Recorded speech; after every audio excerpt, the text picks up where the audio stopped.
All better now. Yeah. Right, we're now live on YouTube. Right, well, welcome everybody to this fine October Monday evening, and we've got a full agenda, and thank you all for attending. Apologies for absence. We've got Councillor Donahue who's joining us on Zoom, and we have got apologies for Councillor Rabina and Town Mayor as well, who's University, and we wish her luck. So you need to accept those. We accept those. Do you accept those apologies? Yeah. Yeah. We'll ask for a breakdown of what the dinner's like when our return. and I'm sure she'll tell us. Declarations for interest on the agenda. If you find any as you go along, just declare them. You've all filled in your declarations of interest anyway, so unless it's something within the agenda, there's no worries, really. They're all public. Minutes of the last meeting, just to make a comment on the minutes before we agree them.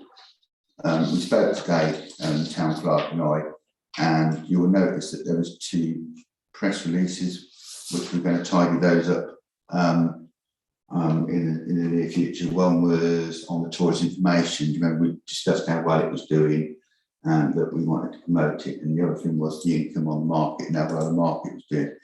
But perhaps we can perhaps do those in the near future. We haven't done them yet. I think they're drafted but not gone out. Well, they get lost with the fair and everything else that's going on. It's just the wrong time. We haven't forgotten them, so that you know that they're going to go out. Right, in which case we can, with your permission, can I bring forward? Yeah, pretty happy with them. You happy with minutes? Yeah. I presume silence was consent. You can't make that assumption, Robin. I've always made that assumption that silence is consent. Right, so in which case we can move on to, we'll do action list and then we'll move an item at the agenda. I'll explain shortly. You've got the action list, where we are with most of the things. Is there any questions or concerns on the action list? It's pretty self-explanatory, and most of the stuff is either on the agenda being worked on or forthcoming events, but there may be something that you wish to ask a question about. Feel free. Right. Thank you, Chair. I was just wondering why the World War I memorial was postponed until 2022. Just for clarification. My recollection, I'll be corrected if I'm wrong, was it was all to do with the fact that with COVID we couldn't do it, and we were postponing it to 2022 because we had to actually plan it, and we couldn't plan it in the midst of the COVID pandemic, which we're still in, coincidentally, despite what everybody thinks, we're still actually in the middle of it. Councillor, and to fit in with the Bishop's diary. well done, Andy. Thank you. And we took the decision that, you know, it wasn't appropriate. Similarly, some other things. Does that help? Yeah. That's good. Is there anything else on there? Action to be agreed? No? Okay, well, most of it's on the agenda, in which case we'll move swiftly on, if your permission. Can we agree to move report on the dog show, because Councillor Donahue's kindly popped in on Zoom and she might not want to wait through the entire meeting to give her report. Are you okay with that, Councillor Donahue? Yeah, if that's okay with members. Yeah, we'll do that now so that you can actually tell us what went on. Thank you.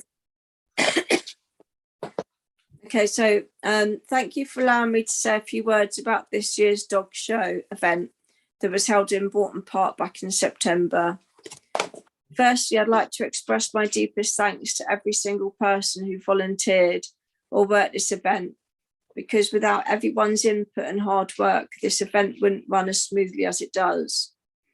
Our Green Spaces team, Craig and Robin, Amanda, Bethany, Councillors Mahi and Stutchbury, set the paddock up from the gazebos to the competition ring to filling water bowls throughout the day, to guiding stall holders into the area safely and without incident, and being on hand if anyone had questions or concerns. And they did the same again when it came to packing everything away. They're like a well-oiled machine. Thanks also to our wonderful judges and to our sponsors for the signage around town and prizes given to Best in Show and runner-up. Big thanks also goes to former town councillors Terry Bloomfield, who once again helped me on the registration table, and Mike Smith, who emceed the whole event with his clear dulcet tones and bright sense of humour that had people in stitches throughout the day. It's so nice when former councillors still want to be involved in making our events special and enjoyable for our residents. So thank you both once again for giving up your day to help us out. Feedback on the day was mostly positive. Everyone enjoyed themselves. And my youth club leader, Katie's son, received a rosette in the young handlers class, which he was over the moon with. The only negative comment was something that I'd noticed a week or two before the event, and that was our lack of advertising the dog show on our town council page on Facebook and our website. A young lady who spoke to me at the dog show said that she had scrolled through our Facebook page but could only see lots of posts about the otter sculptures or future events like fireworks night and the Christmas light switch on.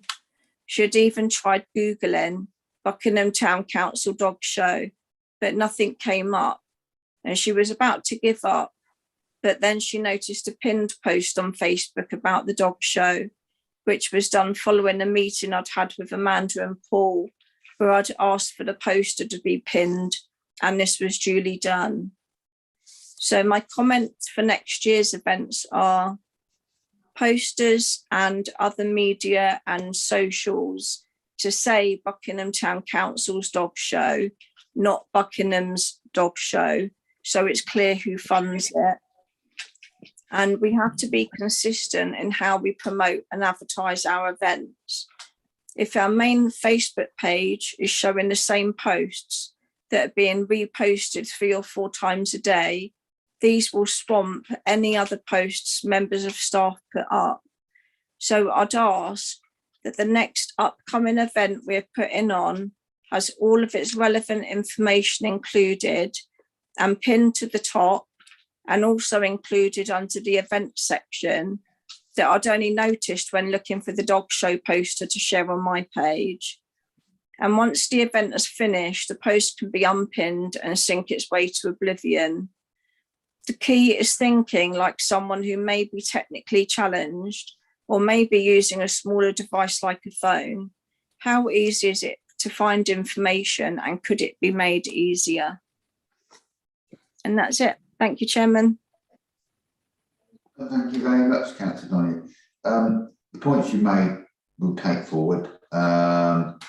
It's been quite a busy summer for the events team and the communications group. Probably somewhere we should discuss how we do those things, really, because as an events committee we leave the communications to the communications group, so it's probably something that we should ask them to look at.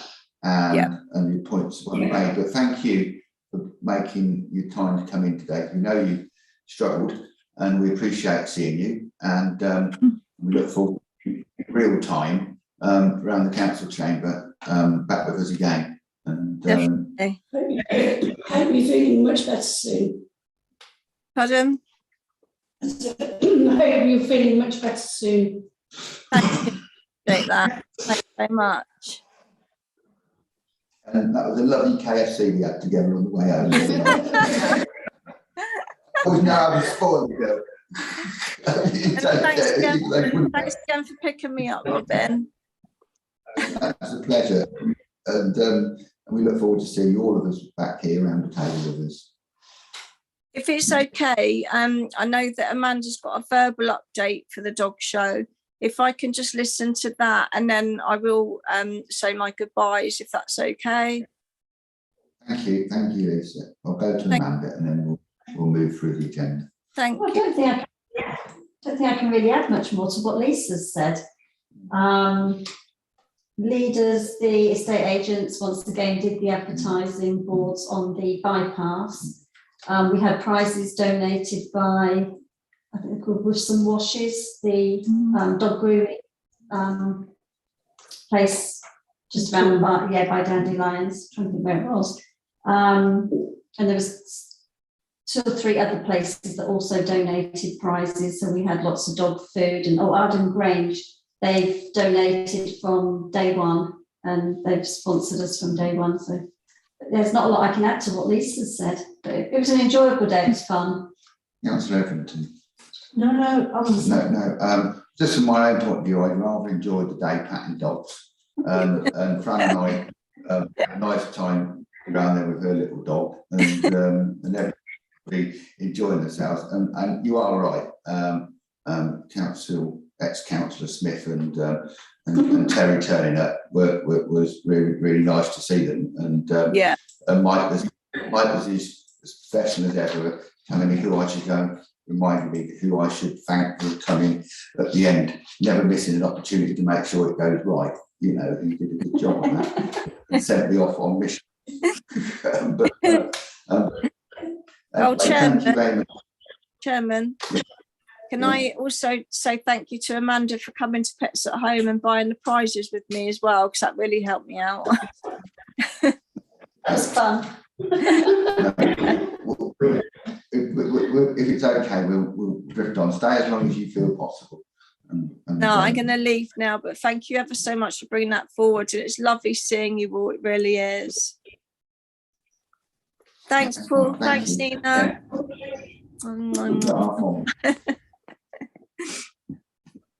Okay, we did item 4, didn't we, committee, and we'll move on to charter fair contract, if that's okay. Town Clerk. Yeah, just to make members aware that the current contract for the charter fair ends in 2023. So, and it's a long process to get the new contract agreed. It has to go through us and then through the Showman's Guild. So we'll start having informal conversations about that with a view to get it signed in 24 months to be up and running in, well, 36 months, but we'll get it signed in 24 months' time. I took the opportunity when we were out, Councillor Murray and I, doing the road closure. I did go away and remind the showman, Marshall Nichols, that we would be sending him a contract so that he was well aware of what it was. It will be reviewed by the town clerk just to check that it's in conformity with what we would expect, and it's a simple contract, and it will come back to this committee, which you could discuss it, and at that point we'll agree the contract, and because it's a financial issue, we'll then send it through to resources just to top and tail it as it's a contract to the council. That's how we sort of do it. Is there any questions on that? Yes. So, does Marshall have a deputy?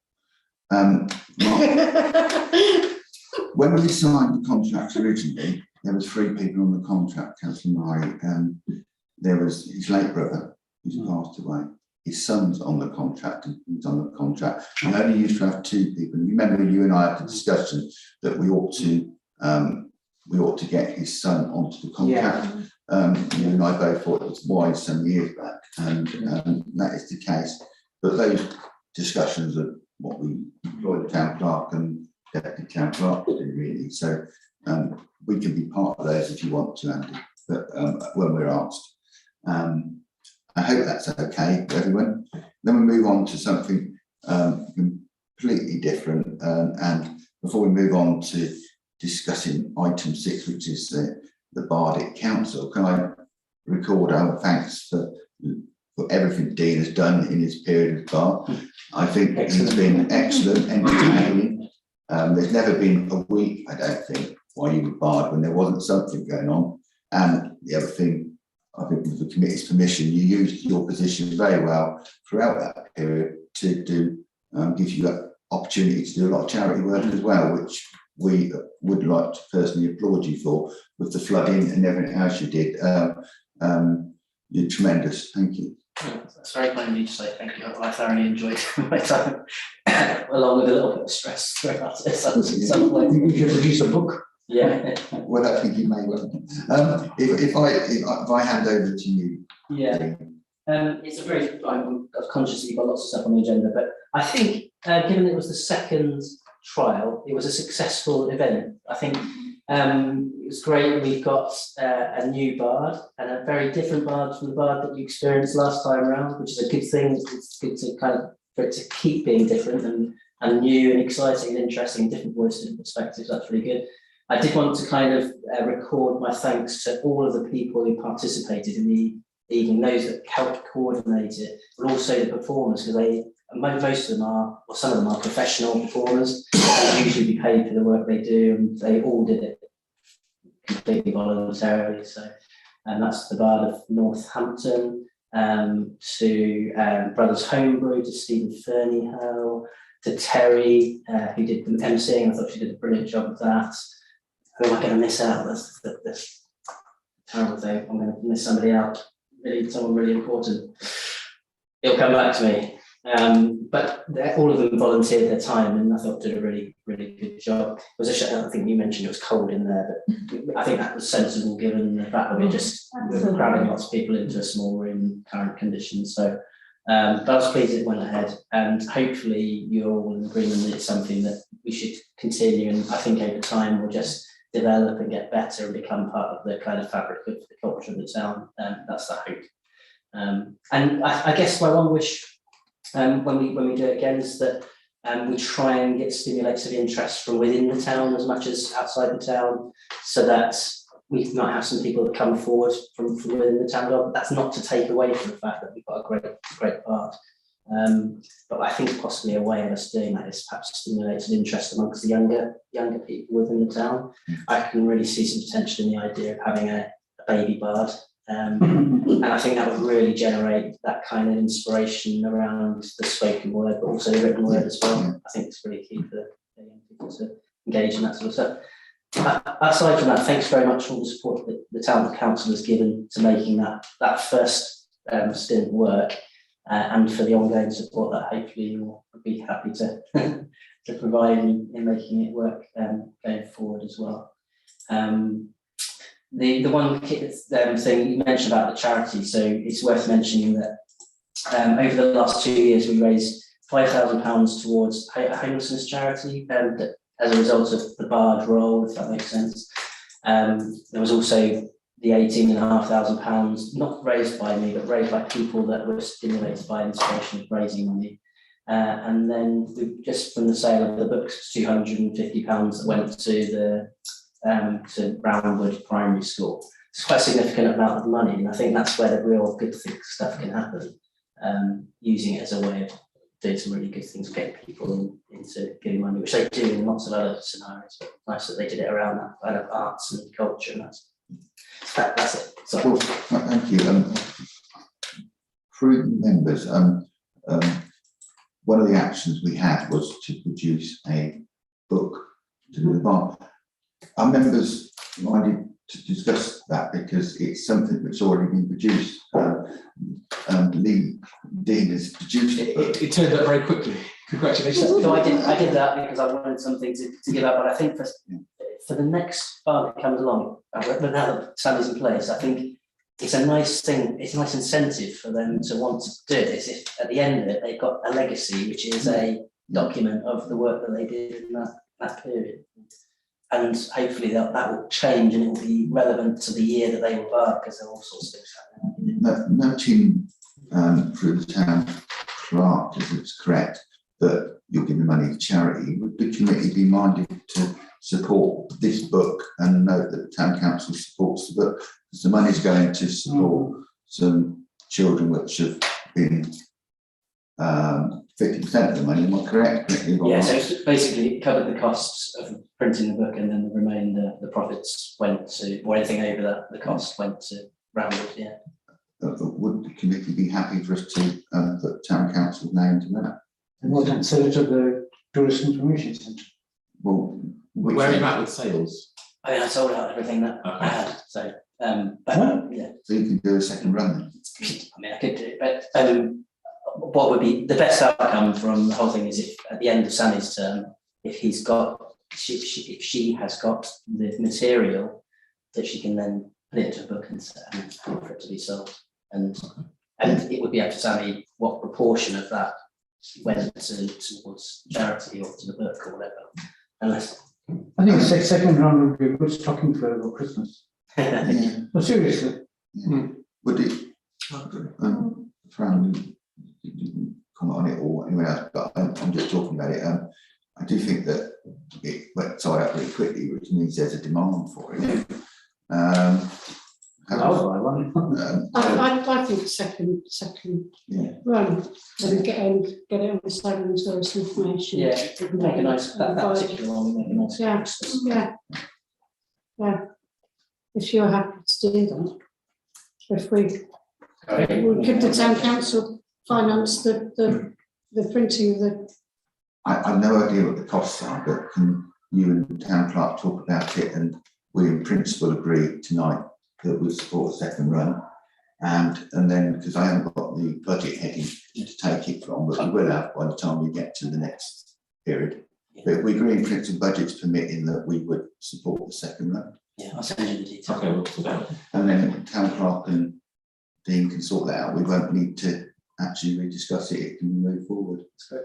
Thank you. And I think it's a good thing. I never got to buy my book because with COVID, you've got so little cash in your pocket that you're forever paying on card, aren't you? Yeah. And so I missed the opportunity. I got a message from Chris from the Winslow Library to say they'd like me to come in and read those poems to children in the library. So it kind of then lives on. That's the nice thing. Yeah. Thank you. Yeah, Thank thanks, you. Robin. All that will be recorded, which is item. So Sorry, Sue. I sat there on the night feeling incredibly anxious that a competitor wasn't going to step forward. And thankfully somebody did, and good on you. Were you worried? Yeah, I think, yeah. So I think it would be really lovely if there was a big rush of contestants for another one. I think that comes down to kind of promotion, and I think we were in the middle of a pandemic, and trying to be a bard in the pandemic is very difficult. I think hopefully it can stimulate some interest. But good on that guy who did step up. Yeah, two people. Yeah, was he actually prepared? Or? Yeah. Oh, he was. I thought he'd knocked off a few things in a couple of minutes beforehand. No, we did have a bit of fun, all of us, didn't we? Right. I just want to say a massive thank you also for on behalf of the town council, for your permission, Chair, on the Bardic Council, and it was an absolute pleasure working with you. Hopefully we'll be able to carry that on and welcome Sammy into her new I understand. there. Yeah, he was, There. Fran, Make sure we get the right pronoun, please. Fran was at the opening of the fair, and I understand Sammy attended. Yeah, and Sammy was brilliant. And supported the mayoral group going around, and I was going to an active part, which is really what we wanted. I was first time I never made it. It was my son's a significant birthday for one of my sons, so we were out at dinner. But it's the first time I've never been at it, to be honest. But no, I think we probably covered that, and thank you for everyone going. And those who attended, we've had a good evening. It was fun. And that's what we needed. We need more fun in this world, and it was fun. Which case we'll move on to item 7, propose the policy support for carers. The policy is in the agenda. It's not a very large piece of document. It's just the recommendation. The town clerk will take you through it if you want. Deputy town clerk. Deputy town clerk. I can't see it. She's got a blue line in front of her. Hopefully this is. I'm sorry. That's better. You've got a blue line across you. I can see you now. Well done, Claire. You take us through the paper. It is fairly straightforward. We don't currently have any policy at all to allow for carers to be admitted to our events for free, which is a little bit out of kilter really, and something I believe we should have. The proposal is that any disabled person, and there are a list of documents that they can present to us just to prove their status, and on presentation of that document we would allow them to have up to 2 free carers tickets to any of our events, so that they can come and enjoy the event with the appropriate help and support that they need. I think it's an excellent idea. Members, any questions? Can I just clarify, so it's the carers that receive the financial support for them to go along to the event, and not the person that's with a disability? That's a normal way of doing it. Yeah. Because the carer should not be penalised for a job they're doing to support the. I mean, you will be aware that we supported young carers to attend our theatre.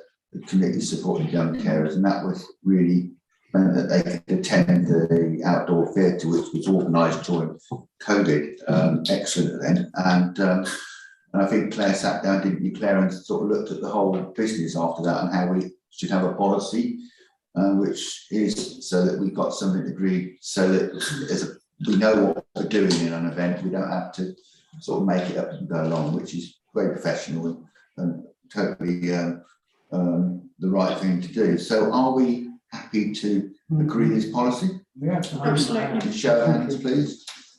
It's unanimous, Claire, you see? Thank you. Thank you very much.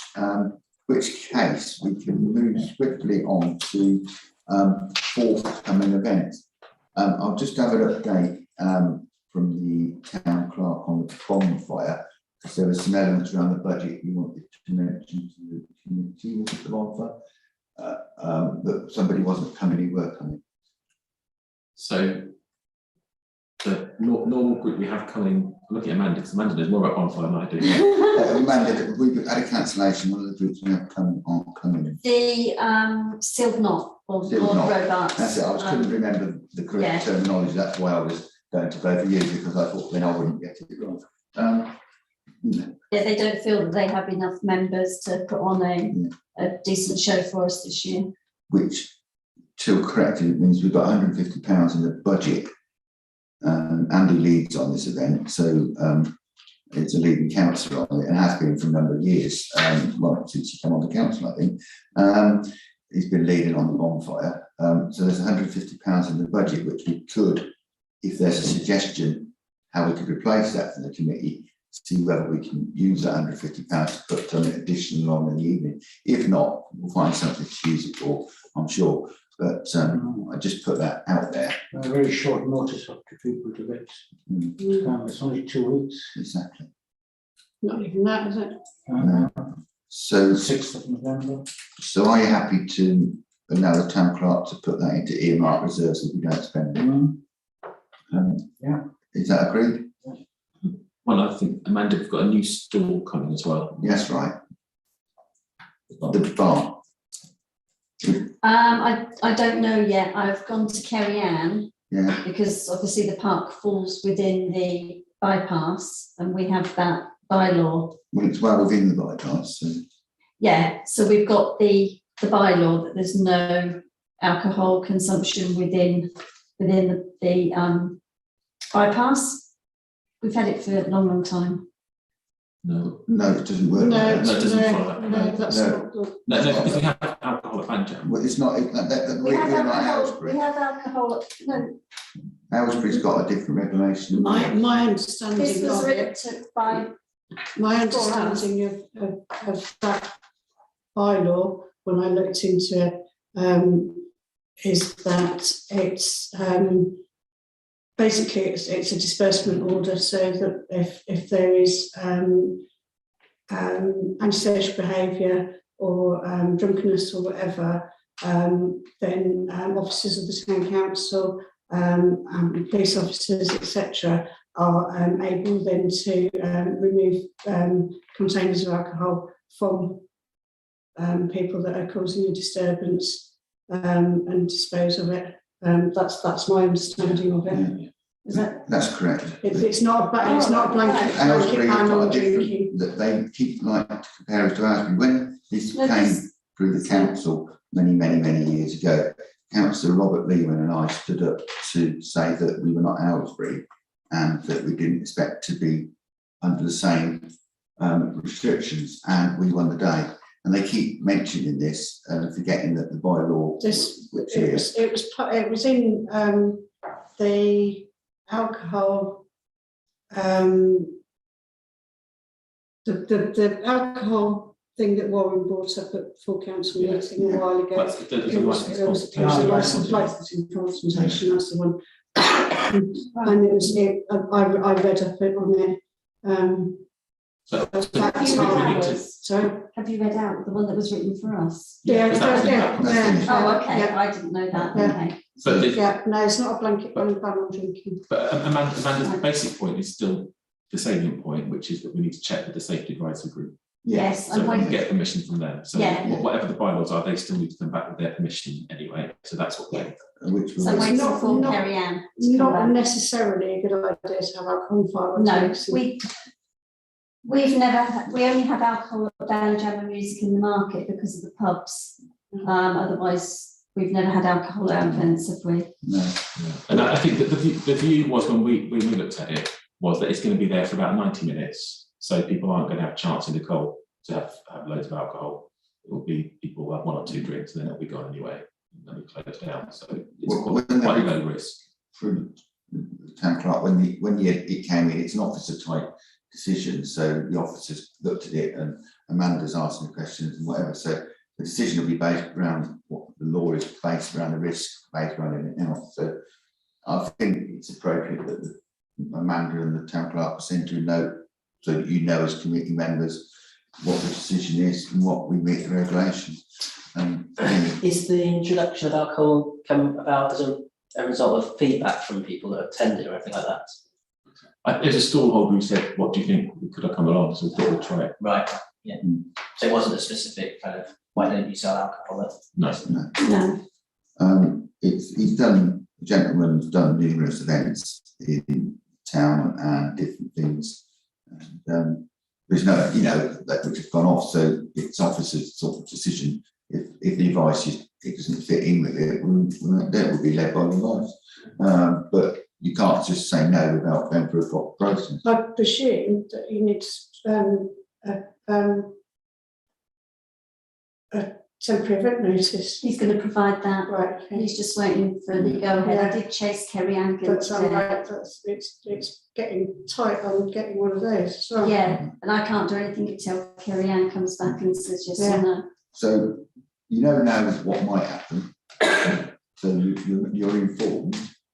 It doesn't mean it will happen because that's where it is. But what you can't do is prevent officers acting within what you've done. And we've mentioned it in committee because we couldn't actually bring it to committee any sooner than it was. So you know what's going on. If there's any issues, we'll email it out to the committee and let you know what's what. Are you happy with that? Yeah. Right. Bigger item, really. Have you read the report on the Remembrance Day? You will see in the report there's a proposal to have an outdoor screen. I think the town clerk, or is it Deputy Town Clerk, take us through this. Last week, we had a meeting with the Remembrance Sunday committee, just looking for what our options are going to be in finalising matters. It's come out of that meeting that everybody involved is expecting there to be quite a large turnout this year. It's been, obviously, there wasn't one last year. They've got a lot of cadets, rainbows, brownies, or the youth groups planning to attend. And obviously, we're expecting a large number of veterans. As I'm sure you all know, there isn't a huge amount of space up around the memorial, and the vast number of people who attend won't be able to see anything of the event and will be tempted to crowd in. We've had a lot of feedback in the past saying that the small children, again, the rainbows and the brownies are all very small little kids, can't see anything that's going on. So one of the requests that came out of it is whether we could look at putting a large screen up on the green so that lots more people could gather around and watch the live feed of what's going on and be part of the event. The hope is as well that this will help people spread out and socially distance a bit more. give a little bit more space between people. Since this report's been written, Amanda and myself have met up with a local, a Nailsbury-based company who have mobile screens, and they've given us a quote. I think was it 2,200, Amanda? Yeah. They were very professional, came out, they've had a look at the site, they've liaised with the church production people so that we know that our equipment, well, the church's equipment will work with their equipment. And they are confident that they can put a big 4-metre wide screen up on the green. So we'll have the screen on the grass area because it will be absolutely fine on the grass. And then the people can all gather around on the tarmac and everybody will be able to watch what's going on and hear and see what's happening up at the memorial. Thank you, Claire. You'll see in the report that the Royal British Legion, through negotiations with Claire and Amanda, are going to donate £1,000 from their own funds to the screen. And what the recommendation is, which I hope the committee will support, is that we recommend to full council this is that we make the difference up. I think Claire's made really good points about social distancing, and in 2019 it was such a big turnout at the Remembrance Day that the children were huddled up, and that will give them more space to spread out safely, and the Civic Party and everyone will have a little bit more space, and we won't be cold shouldering the public who come up after watching the parade and can stand on the green, and it will make it just that little bit more pleasant, safer and all round. And it's something with the confined space and the popularity of the event that has come forward. So I think we hopefully full council will agree the recommendation if you agree it tonight. So are we minded to agree the recommendation to council? Show of hands, please. Yeah, right. Dean? Is the whole parade being filmed from start to finish so that the people have got the option to stay at the green without joining the initial parade, for example? At this time, no, because it's the first time we've done it and it is very, very short notice. We're going to keep it fairly simple, and it will just be a straightforward camera on what's happening at the memorial area. If it goes well, I think there's a lot of ambition for everyone involved to maybe make more of it next year. But with only 2 weeks' notice, I think we're going to struggle to put on a major production. Well, It's only a drop in the ocean. No, we can put that 150 quid from the sealed knot towards it. We will let council pay for it out of full council budget. It's a full council event, Yeah. Because we made a recommendation, and it'd be very remiss for full council not to fund this.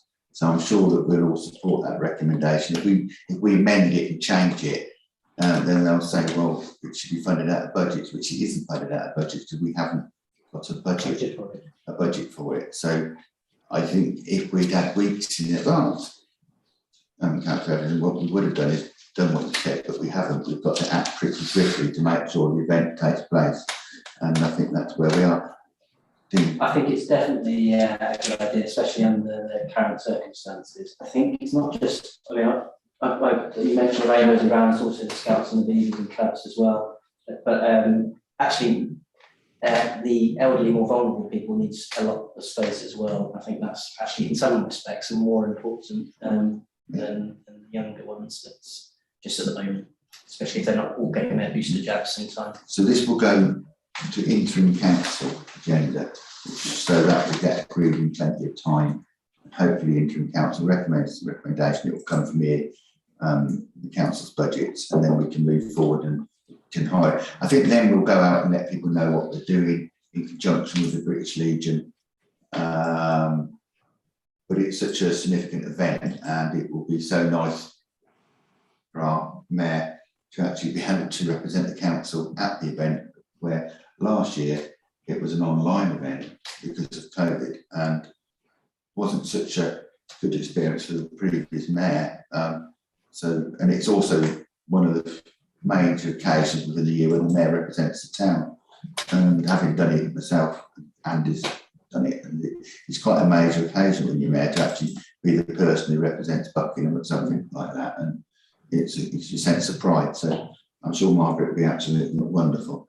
She always is. So we've agreed the recommendation, And with that, we'll wait and see what full council says. We agreed just to let, well, they'll get the agenda on Wednesday, won't they? So they'll see it as quick as possible. So, yeah, so we are where we are. Thank you very much for that, which we'll move on to the next section down there, which is Halloween disco on the 29th. And that's at Lace Hill. And Claire's going to give us a report on that. Yeah, the Halloween disco runs, I think it's from 6 till 9 p.m. It's an event aimed at families with younger children. It's fully sold out and all ready to go. So it'll be crafts in the small room and then a disco in the large hall. Yeah. 100 tickets. No, I don't. Yeah, it's You can help run it. You can help attend. You know, we could both go just dressed as we are. That probably frighten the children enough without dressing up. But Sam does it, and will be there, and Claire supports Sam and Amanda and everyone. So it'll be an excellent event, and it's using that facility.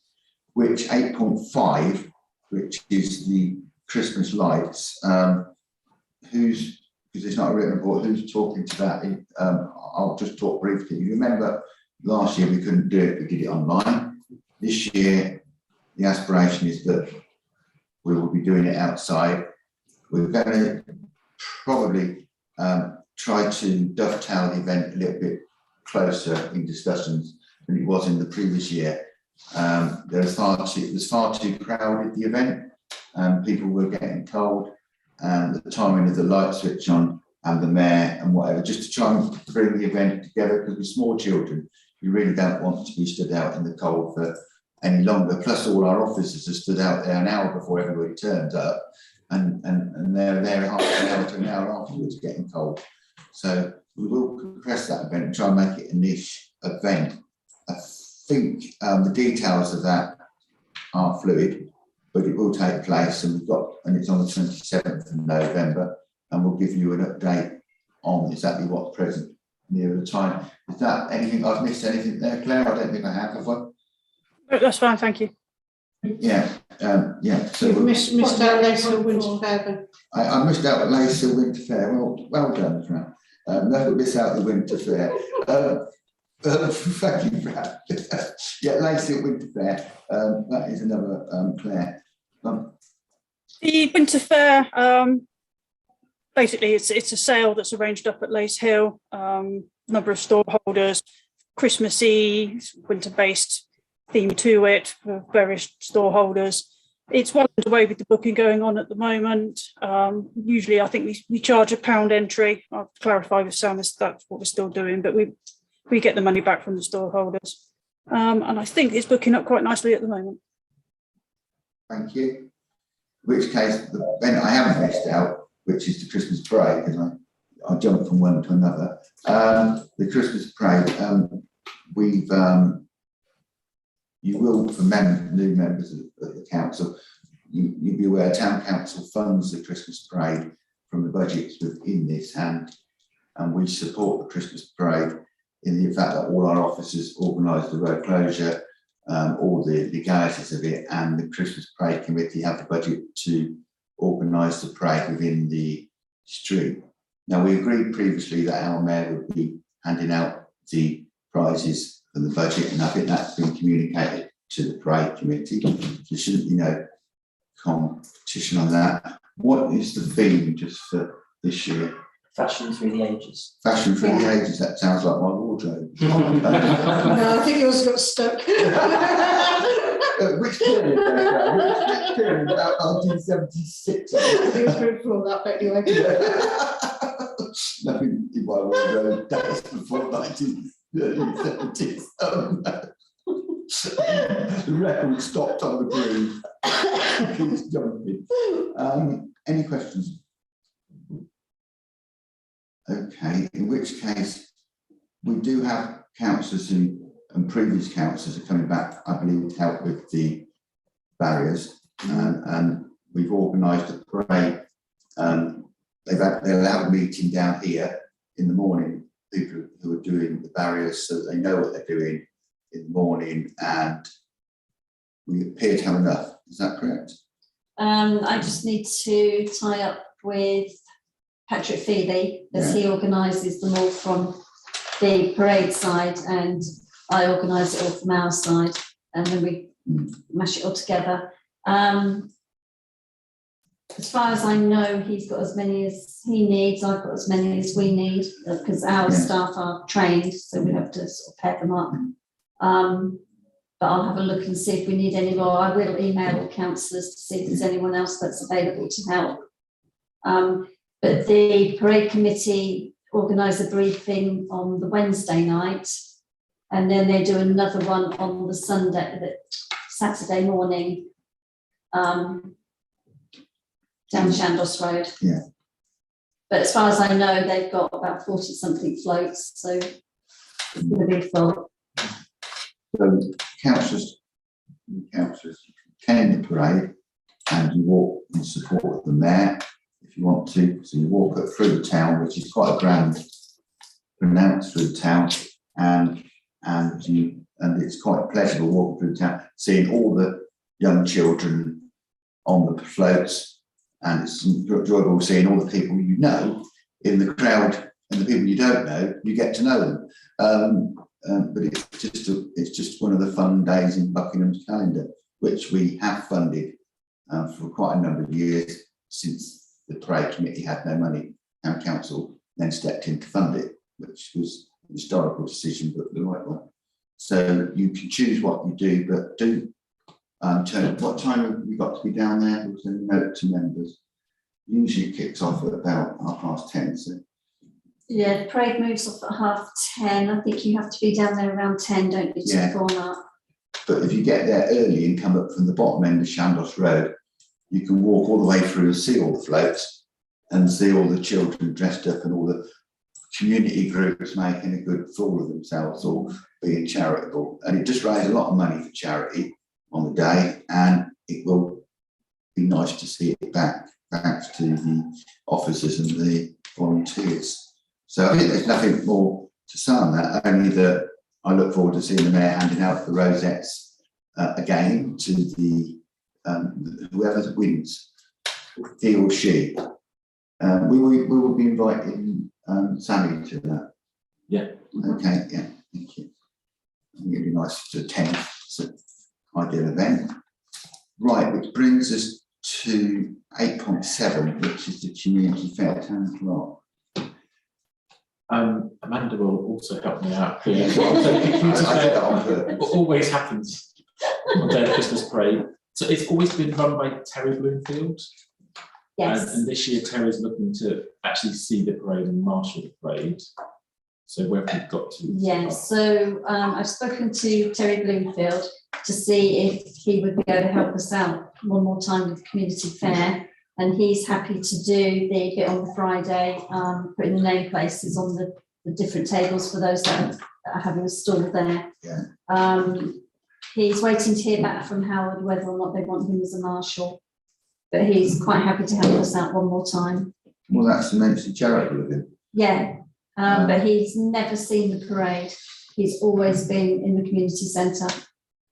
But we do need to find a replacement. Yeah, so I think it's something that we need to consider in the committee, to have someone who picks up from Terry. Yeah. Led on it. It was for information, it was Councillor Lehman who started it, and used to spend a lot of time with there was a charity wine store that raised money for charity at it, and people bought a lot of wine at the charity wine store.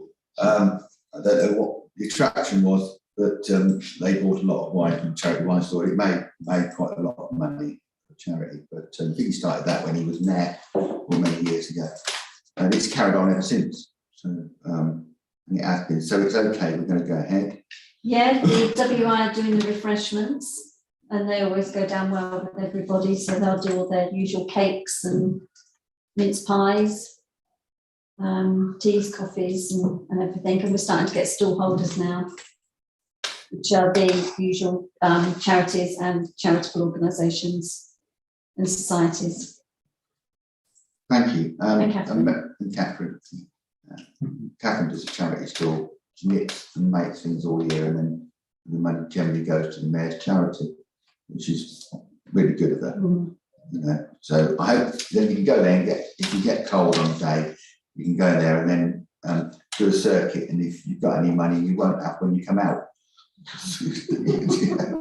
And it'll all go to really good things in the day. So just take advantage of it, and I hope to see you down Shanders Road.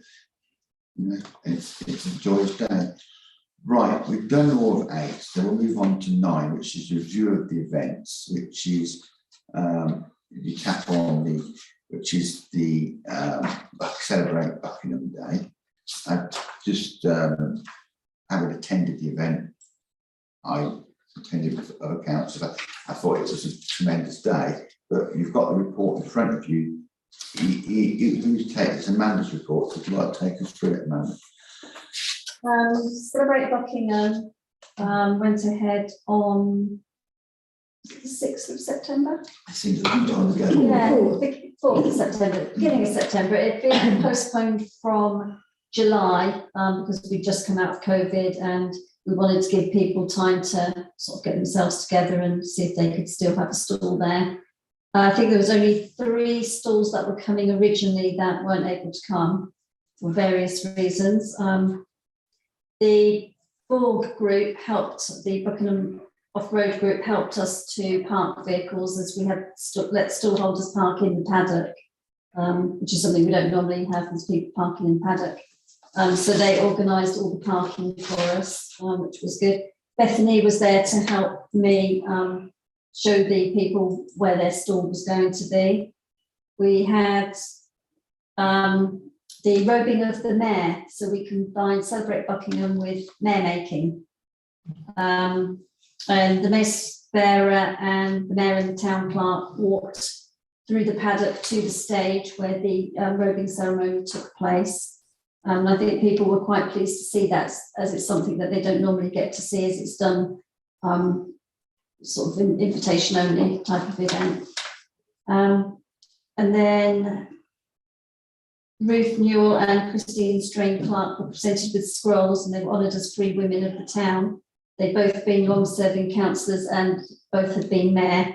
In fact, Ruth had been mayor twice over what, 20 years? Yeah, the first time she was mayor, she was carrying her second child, I think, as mayor.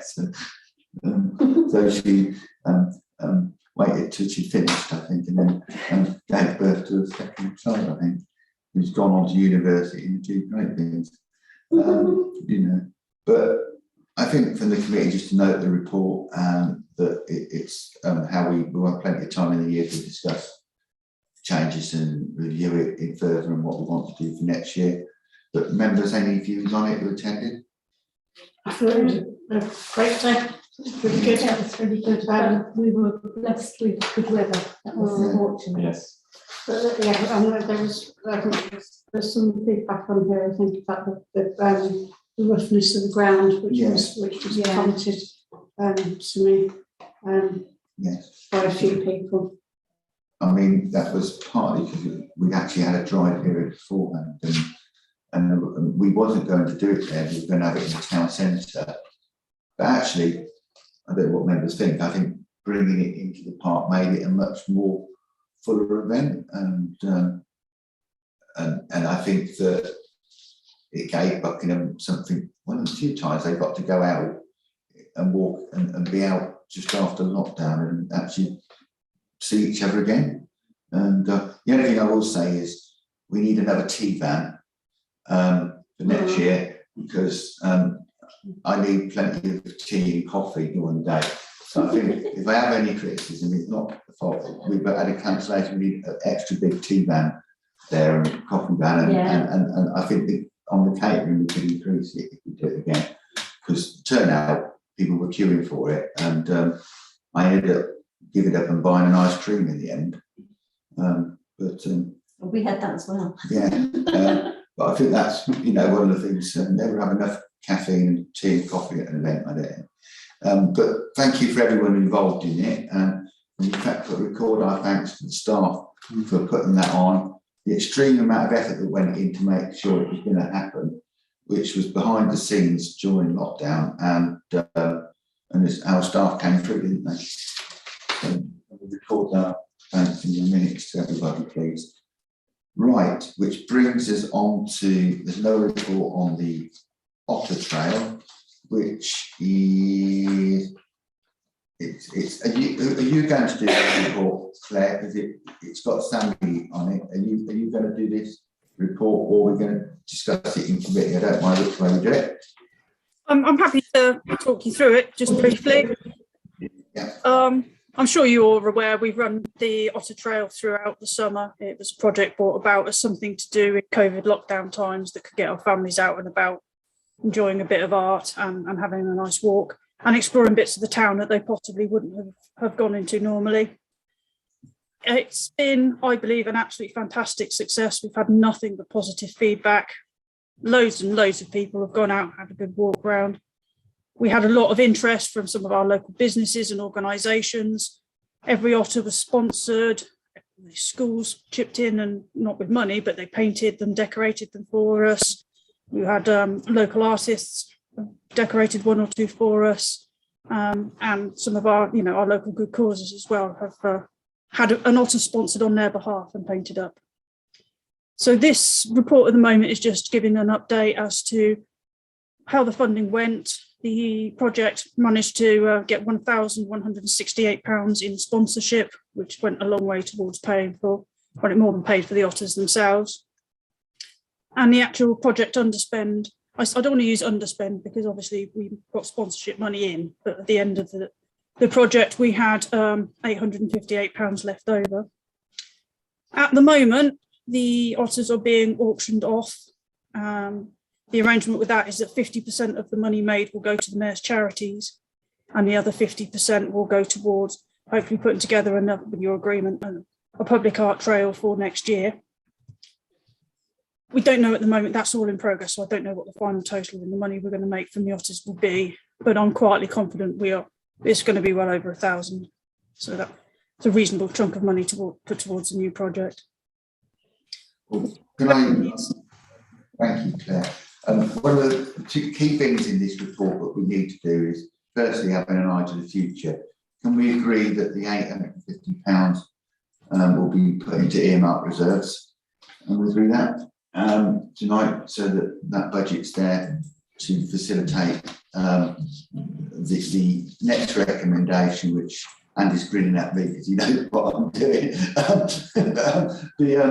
The next recommendation, which is that we will members agree in principle to run an art trial project next year. I think we'll come back with a bit more detail around the discussion. I think the officers all work together on this project. Again, this was something that they did together, all of them during lockdown, when we didn't know whether we were even going to be able to run a single event in Buckingham. So it gave Buckingham an additional event, and lots of people have had it, and I think Councillor John Harvey especially enjoyed it, because I've seen his otter on social media with him, and we'll see that for repeated viewings. And we might find out from him one day how much he paid for it. We'll all need him about that. But then we could think about it. But all credit to him for buying it. I think he had some connection to the otter anyway. I think it was the Young Carers one, was it? Yeah. It was. And so what people don't know, that John actually volunteers at the Young Carers and has been supporting that group for a considerable amount of time, to his credit. So He outbid the Young Carers, I think. he outbid.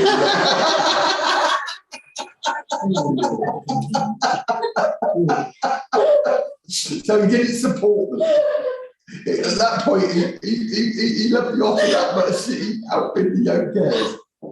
Well, good for John. These things happen, especially when it's a silent auction. But they're not like the closed bids, so don't anyone get the way that he was deliberately outbid them. The bid that he put in was more money than they bid. So don't run away with the idea that he deliberately outbid them. He didn't. It was closed bids. And of course, the great thing about it is Councillor Margaret Gately, our mayor, will have this will go to one of her charities. So in a strange way, one of her charities is the Young Carers. So in a strange way, John's outbidding them will actually help them. So it's a positive, and I just hope whenever I go for a drink with John, he will outbid me. But no, it was a positive thing, and the members happy to, will bring a further idea and report back from the staff on some theoretical possibilities of what we might do for sculptures next year. And Claire took me through this the other day and had some concerns, and she dismissed all those concerns and explained it evidently very well to me. But I thought I ought to ask those questions. So are we happy with that? Agree the recommendation? Show of hands, please. We're all unanimous tonight. It's a marvellous feeling having a unanimous vote. It's just that it's easier to record it. We've done the dog show, and with thankfully Councillor Donoghue came in and did that, which means we're on 9.4, which is the river rinse, which is Amanda. I was going to say, did you want to speak on this one? Well, I can only talk from a water point of view. Yeah, it's fine. And the water was wet. I just say that it was, from my point of view, a tremendously successful event. Different councillors, Councillor Davey attended, Councillor Harvey, different Councillor Howard attended, and Ryan might have attended, but you can't see much from the river. In the river point of view, it was really fascinating. We managed to have a major victory. We got a great big tyre out, which we've been struggling to get out for years. And we saw that the time, I think we've been trying to get it out for probably almost a decade. And I think the flood must have moved it, because when we went back up the river, where we thought the tyre was, which Andy will know where it was, the athletic club, it wasn't there. So I think it must have been the same tyre. So I think the photograph in the paper, you can't see that, the overall paper photograph on the tyre at the back. So I got the tyre away from the tyre. But it was a fun event, and I nearly fell in at one point, didn't I, Frank? But it was, I don't know. Did you fall, or did you nearly fall, or were you nearly pushed? Yeah, but we had a bit of fun out of it. But the great thing is, those that back were done it. Sue Everington was there with her husband on the second one. And I saw it. I know. On the first one, and they were very busy organising, getting the rubbish. But I've said enough of it. Members who were there talk about what they thought about the event. I think it was nice because all new councillors turned up and came to both events. So that was nice to see everybody. Thank you. I didn't manage to make the first one, but you know, work calls and duty calls, as they say. But the second one was brilliant. Got to know a couple of the new councillors as well, and just someone that had worked with my brother. Their wife had turned up, and you know, it was a lovely conversation. Also, just helping the environment. Lovely to see Anya and Howard, Amanda, and just everyone really. It's really social. There was an awful lot to do, and there was so much to do that we didn't progress to the point we wanted to. The second piece, but it did badly need doing. Can I make a suggestion for the next one? That instead of having string, we have some rope on the vehicles. We had rope, but it wasn't big enough. It was not. We normally do have a grappling hook as well. You don't normally pull out a thing resembling a telegraph pole. Everything. But to be fair, I think if the rope was much stronger, the vehicle pulling it might have been at risk of being pulled out.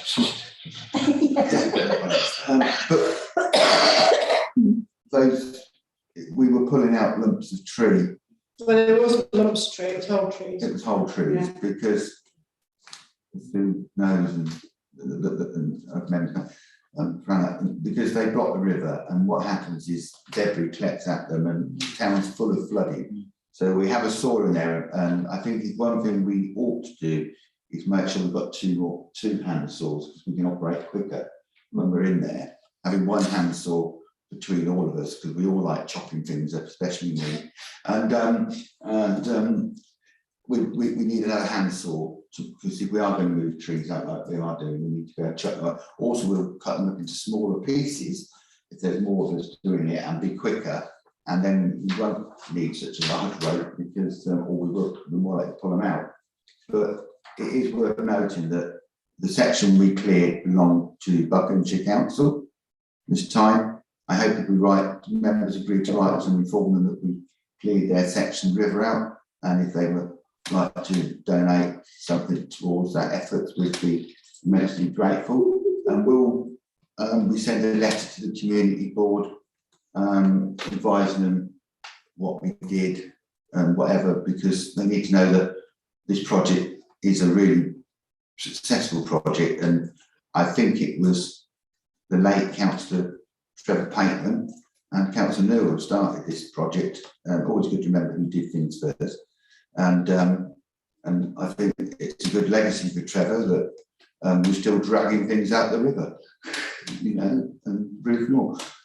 It's possibly something that myself or Councillor Hetherington can bring up at the next environmental board meeting. I think it's next week, isn't it, or week after next? Yes, it's quite soon. Are members happy through the clerk just to send a note to the community board telling them what we've done and everything, so that the project, because they talk at the moment, the community board talking about doing lots of environmental projects, we've actually done some. So that's quite a difference between talking about doing environmental projects, we're actually doing them all the while. And with the work we're doing in the parks and that, it's very commendable. Couldn't do it, of course, if we didn't have all the staff there helping us. So a big thank you to the Green Spaces members and the town council staff for organising it. And while my wave is hold up, I should be in the wood. I think we absolutely had enough people helping. I think it would have been counterproductive to have many more people swarming about on the bank. But there was one member of the public who turned up and he was grumbling and moaning that there had been insufficient publicity about it, and it taking him a great deal of effort to find out what was going on. But I suppose you can't ever please all the people all the time. No, so most people manage to get to it. From my viewpoint in the river, I couldn't see him or hear him, or her. So I think, you know, we just make sure we do these little things better. I think we can mark it down as a success. Oh, absolutely. You know, and thank you for everyone who attended. Right, we'll move swiftly on with the agenda. We did do a press release about that. This is a big item that you need to look at. We had a meeting the other day and with officers to discuss these. Most of the events on here are ones that you'll recognise, but you will see on the 2nd of the 6th, 22, Platinum Jubilee. You'll see that it's marked in there on the events calendar, but are members happy firstly to agree this events calendar? Can I say? Yeah, go on. Thank you, Chair. Just to highlight three things, I think. Firstly, the Civic, the twinning celebration date is incorrect. That should be the 19th. So apologies for that. We have arranged for the 19th and agreed the 19th with the Twinning Association. So if we can make that correction. As Councillor Ashby says, there are more events on this than previous years. So this is a challenge for the team as a whole, and Amanda will need support from the rest of the office team to make this work. For the Platinum Jubilee, we've tried to include events which would have happened anyway, but make them Platinum Jubilee events rather than doing even more. And what might not be obvious is that for the early May Day bank holiday, we haven't got anything on. And that way staff have got a May Day bank holiday weekend when they're free. And then we're going to try and get as much as we can done in the Platinum Jubilee weekend, which is why I've got the 3 in there. I think that's everything. Yeah, one of the things that might be worth considering, I think, is that, you know, obviously this is the next year. Members in principle agree, well, we agree with the events which are put in the calendar. Are members happy with that? Start with, show of hands on that, actually. What's Ryan Leslie's question? Well, just more of a point, it's kind of a comical point, but I can definitely make the civic service because that's my birthday. Is it? And I've got it booked off, so I'll make it. Do we need a cake? Yeah, I'll bring one. Bring a cake and we'll help you blow the candle out. I went to my birthday party the other day and my mother took a cake and I didn't realise these indoor candles are quite fierce now, aren't they? I thought we might set the fire alarm off. But yeah, so we do that. Just to talk through it, the Platinum Jubilee, you'll see that we're going to do celebration event in Walton Park. You will see that we're going to do music in the market, I believe. That'll be carry on that discussion. And you'll see that we're going to do the picnic. The idea of the picnic is that I think when officers discussed it, it's something quite inclusive. You know, people can bring what they can eat and do what they do, rather than however much money you've got, you can take part in the event. And I think that as we go through the year, we'll sort volunteers out to represent the council on these things, because we will need people to be there. And as you're the committee and it's part of your work, I hope we'll all be there, be seen at these places. And going on further down, you'll see the Fringe. Well, the Fringe Festival, the history of the Fringe Festival, we took it over when the belated district council stopped funding the festival fortnight. Andy and I and others have been doing this event for a number of years. It's quite an open festival in the sense that many organisations who aren't part of the Fringe come into our catalogue, and Amanda coordinates all that information and different outside organising and the Fringe.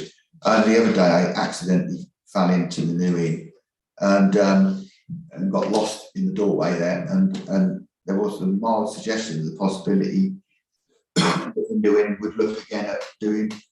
Anyone remembers the tug of war across the river between the New Inn and the It was a new in Queen's Head Chapel. was it? It was, yeah. So that event seems to be a very charitable event to start again, and a fun event. So I mean, that's just a suggestion that he's willing to do it. Well, members happy to form a Fringe committee, subcommittee, so we can come up with some ideas from the committee, look at the things that we're doing and bring some fresh initiatives to it, because when you've come onto a council, it's very important you get to have some influence over what's happening. So who's happy to join the Fringe committee? Okay, well, basically we'll all meet again then. We'll call it a committee. What we'll normally do is, when we've met, because as chair, I chair the meetings, but it's quite polite to let somebody be the lead on the Fringe committee. It also gives you some influence over something, and an event that you've done, you can be seen to be succeeding at. And I think that's an important thing as a councillor, that you can be seen to be doing something rather than just all the chair. All the other things we're now getting down to, local democracy we've done, everything, as you'll see down there. And on the list, we're back to bonfire night and everything else on the list, winter fair and things we discussed earlier. So the calendar events, I think, is something that we could be notably proud of. Our members agreed that, now we've agreed the calendar of events, that we do a press release around the events that we're planning for next year. Because I don't think, if you look at that calendar of events, there'll be many notable town councils in Buckinghamshire which could match that, and have so many different organisations that we work with publicly on it. So we will do a press release if members are happy with that. Can I just make one comment? Yeah. It's only just in relation to the question about the Fringe events, and then one of your earlier events, which is the Comedy Night. It just seems to me that's an ideal opportunity to bring one event that's earlier in the year into the latter part of the year, because Comedy Nights would normally form part of a Fringe week, Yeah. or whether or not. But I know that's a conversation. We have done it in the Fringe. Yes. I think the idea is to bring the comedy nights back, how we used to have them Yeah. 3 or 4 a year. Okay. So yeah, it would form part of the Fringe. But we've got that later in the agenda, but what we do, if you, comedians, we have a budget and we go out and see what we can purchase for that budget within what we do with the event. We're not running these events to fleece the public, we're running them to provide something for the public to go to. And we have done it in the Fringe, Dean, and I think that when we get to the subcommittee Fringe meetings, Amanda can go through some of the things we've done in other years, some of the things that we might want to do again, and I'm keen that it's not just a repeat of what I think. Yeah, I think what my point was more than anything is, I think Paul commented that the list of events is becoming, you're getting event after event, and that's putting more and more pressure on you as officers and councils, and whether or not there's an opportunity to look at all of the events you do and then maybe just move some of them into particular slots so that it kind of makes it more manageable. The reason just where they are is because they've worked around officers' time. So to a lesser and greater extent, and some of them take place at a calendar period because of historical decisions. I'm very happy to go through the whole list and when this started, who did that and what, I will know.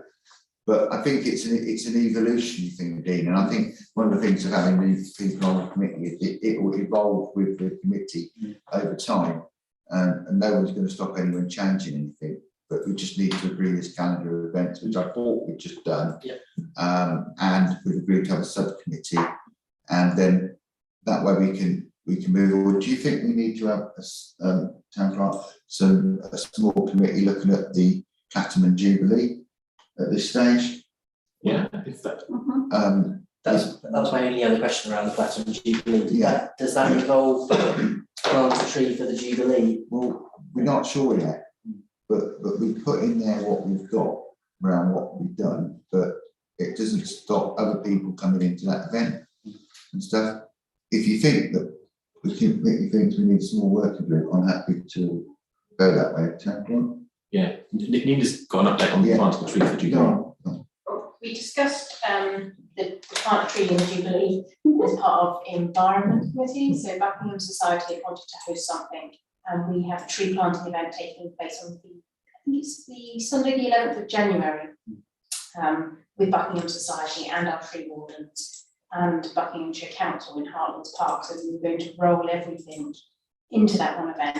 And we also have some of the Queen's Commonwealth canopy trees, a lot of alliteration on this, which we're going to be planting in Heartlands. So all in all, it should be quite a nice event, but it's earlier than perhaps some other organisations will be celebrating it. We wouldn't be planting trees during the week because they would die. So we've got to plant them when they can live. Either that or they'd have to be planted in the preceding year. But members who'd like to be part of the Jubilee, Platinum Jubilee. This is really good. Just make it a Jubilee Fringe committee. Yeah. We could probably do the meeting in 2 or 3 weeks, couldn't we? Yeah.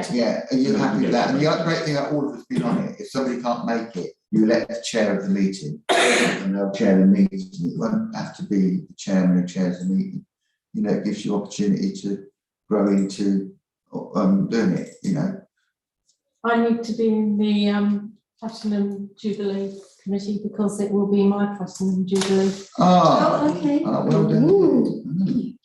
Oh. You notice what I saw? No, you didn't actually. I didn't know. Well done you. So if I get to join you on that happy genuine day, I'll have my Platinum Jubilee, but whether I'll by that time be able to know whether it's Platinum Jubilee will be debatable. Someone will tell me by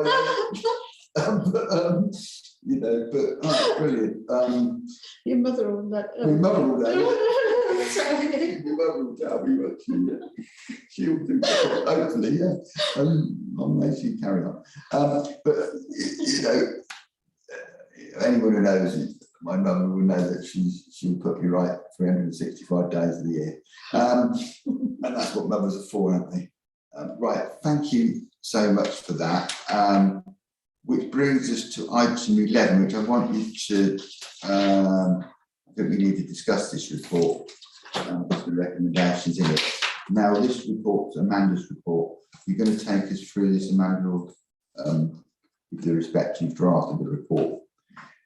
Back in 2012, as it says in the report, back in 2012, we held our first regular comedy night, and we held it at the ballroom at Villiers Hotel.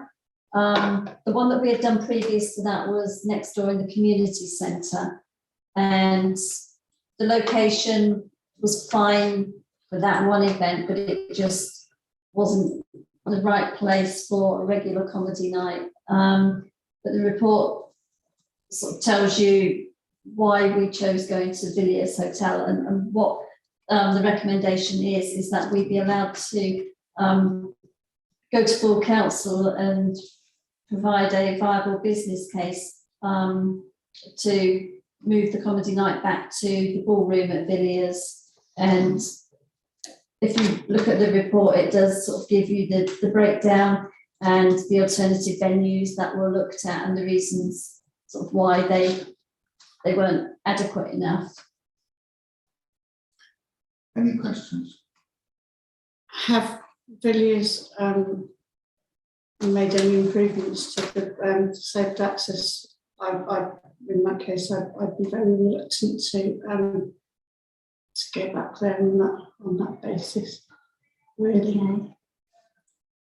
Well, the reality is that the report's come back because we've been to every venue which we could suitably do it at, and you've been to the Bales Hotel. It's too far out of town. Yeah, because we want to keep it within the town centre, because people like to go out to eat and then walk there. I mean, the reality is that we work with them, whatever. But I mean, this is a recommendation. I think we either do comedy nights, or we've been the community centre less than ideal, because when we're going to the community centre, we then have to employ security staff, which are provided by Villiers. If we do it at the grammar school where we've done it before, Same thing. Same thing, we have to employ security guards, and we don't, and at the end of it, the staff have to do X, Y, and Z to clear it up. The reason we walked away from it is because of the access, which was the lift up to it was It's a service lift. But that was the issue. Dean. I'm with Fran, because I think the issue's still there. So the reasons for doing what we did are still The there. issues on accessibility are everywhere. You just have to accept it sometimes. I mean, I have a big issue at the moment with, and this is a personal one, that breast scans to check out the dress codes. My wife cannot attend with no lift. Does not mean I'm going to stop everybody else going using the dress code one. Yeah, so I was, You know, the accessibility, there have to be a reality as well on this, and they can't provide a lift, so my wife can't go for breast screening, but that doesn't mean I'm going to say, oh, you guys got to stop having, because the accessibility isn't there. And this is the second time they've done. They sent me another letter today saying, I've already spoken to High and said, it can't be done. But that doesn't mean I'm going to stop everybody else, or they can stop. It's for the majority of the people who are doing it. I know what you're saying. And I think there are points where you go, well, there's no alternative to this. We have to get rid of this stuff. I just wondered whether or not something like, for example, the White Hart, downstairs part of the White Hart, had the capacity to do what the ballroom did in terms of the numbers of people that they get in there. No. Because it's still a commercial venue, obviously, in the same way that Villiers is. But does that have access? Does it have better access? It has better access, but if there's a disabled toilet issue at the Villiers on the main hotel area, that is the issue. Nothing's perfect in the town, that's the problem. There isn't. I'll take and then I'll come back to you, Dean. I think that we should mean, although I recognise there's an accessibility issue, I'd say that is there anything we can do at this close stage of getting? Would we have to? Well, we have got time to. Is there a better venue? I can't think of one. That's the trouble. At this close stage of the game. We've had this issue for years and years and years with accessibility. The bottom line is, do we have a comedy night at the Villiers which works for the majority or not? I give you the same example of breast screening. Do we have breast screening for the majority of the people in Buckingham, which means my wife can't do it, but doesn't mean that you stop everybody else doing it. So I feel quite strongly about this because we are trying to get accessibility, and I know more about accessibility on a personal level, but you have to be realistic. I just think I was trying to look up the name. Say, for example, you went out to the agents and they said, well, we've got this selection of comedians that are available for the night. One of those comedians happened to have accessibility issues themselves, which is quite common now. How would you explain to the guests that you're inviting along to? I'm sorry, I'm not aiming at this, you look at you. Mm-hmm. How would we explain to the actual guest who was providing the entertainment, we couldn't get them up to the place that they're supposed to be entertaining? Does that make sense? But they can use the service lift. The service lift for one comedian to go up is quite easy. This is just in a wheelchair, it's difficult to get to the service lift because of the steep bank in the alleyway. I don't know if you know where we're talking about. Yeah, I remember. And that is the issue. But if it's a person not in a wheelchair or somebody's strong enough to push a wheelchair, then it is accessible, but it is difficult. I'm going to go to Sue and then I'm going to Fran and then we'll come back to Amanda. So what's your thoughts on? Well, it seems to me that you've got a choice of the Villiers or not having it. Exactly. So it's as simple as that. And not the community centre. It's not booked. Fran, It's not available. you any thoughts on suitability of venues? Well, I'm like, Amanda said that they've gone through everywhere in town. Radcliffe Centre, that would be the same thing, wouldn't it? Anywhere at university? Well, yes, but we can't. I can't say for certain. No, I'm not asking you to book it. No, but there is that option. The lecture hall in Vincent. But it's about the shoot getting the place. It's got the right atmosphere. Exactly. The lecture event itself. Yes. So just, Amanda. Yeah, it's very difficult because I was involved in the in 2012 when we were first looking for a venue, and I remember Anita and I think you and Mike, we went everywhere looking for somewhere suitable, and Villiers was the best option. We need to be able to seat 200 people, the theatre style, they could do that for us. We need, because we've got famous comedians coming, we needed door staff. They can do that for us. And the only problem is the access, but we only ever had over, how many years was it? 9, 7? Yeah. Only ever had one person complain. They have lots of weddings there, funerals, and to get up to the ballroom, anybody with a disability that uses the lift, use it. They're aware of before they go their videos. There is service accessibility, but it's not great accessibility. No, but it's not great. Yeah, it takes you up into the small kitchen at the side of the stage, but you're on the right level. It's got disabled toilets up there. It's got everything that you would need for the event.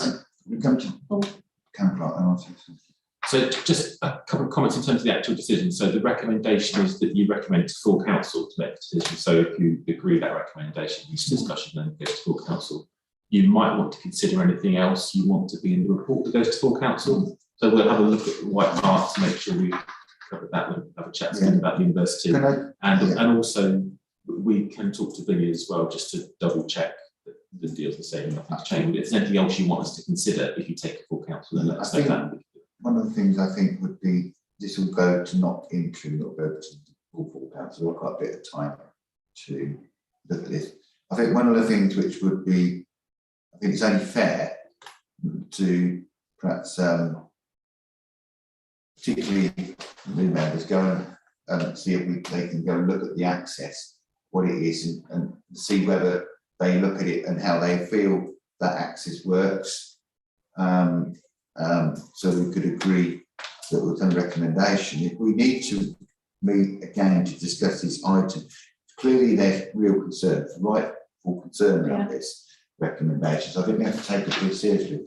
I think we can part this piece here.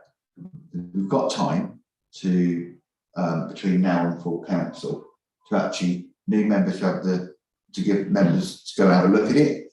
Maybe not like those of us who involved in the previous decision go and look at it. It's a small part of you. Make your own assessment of it.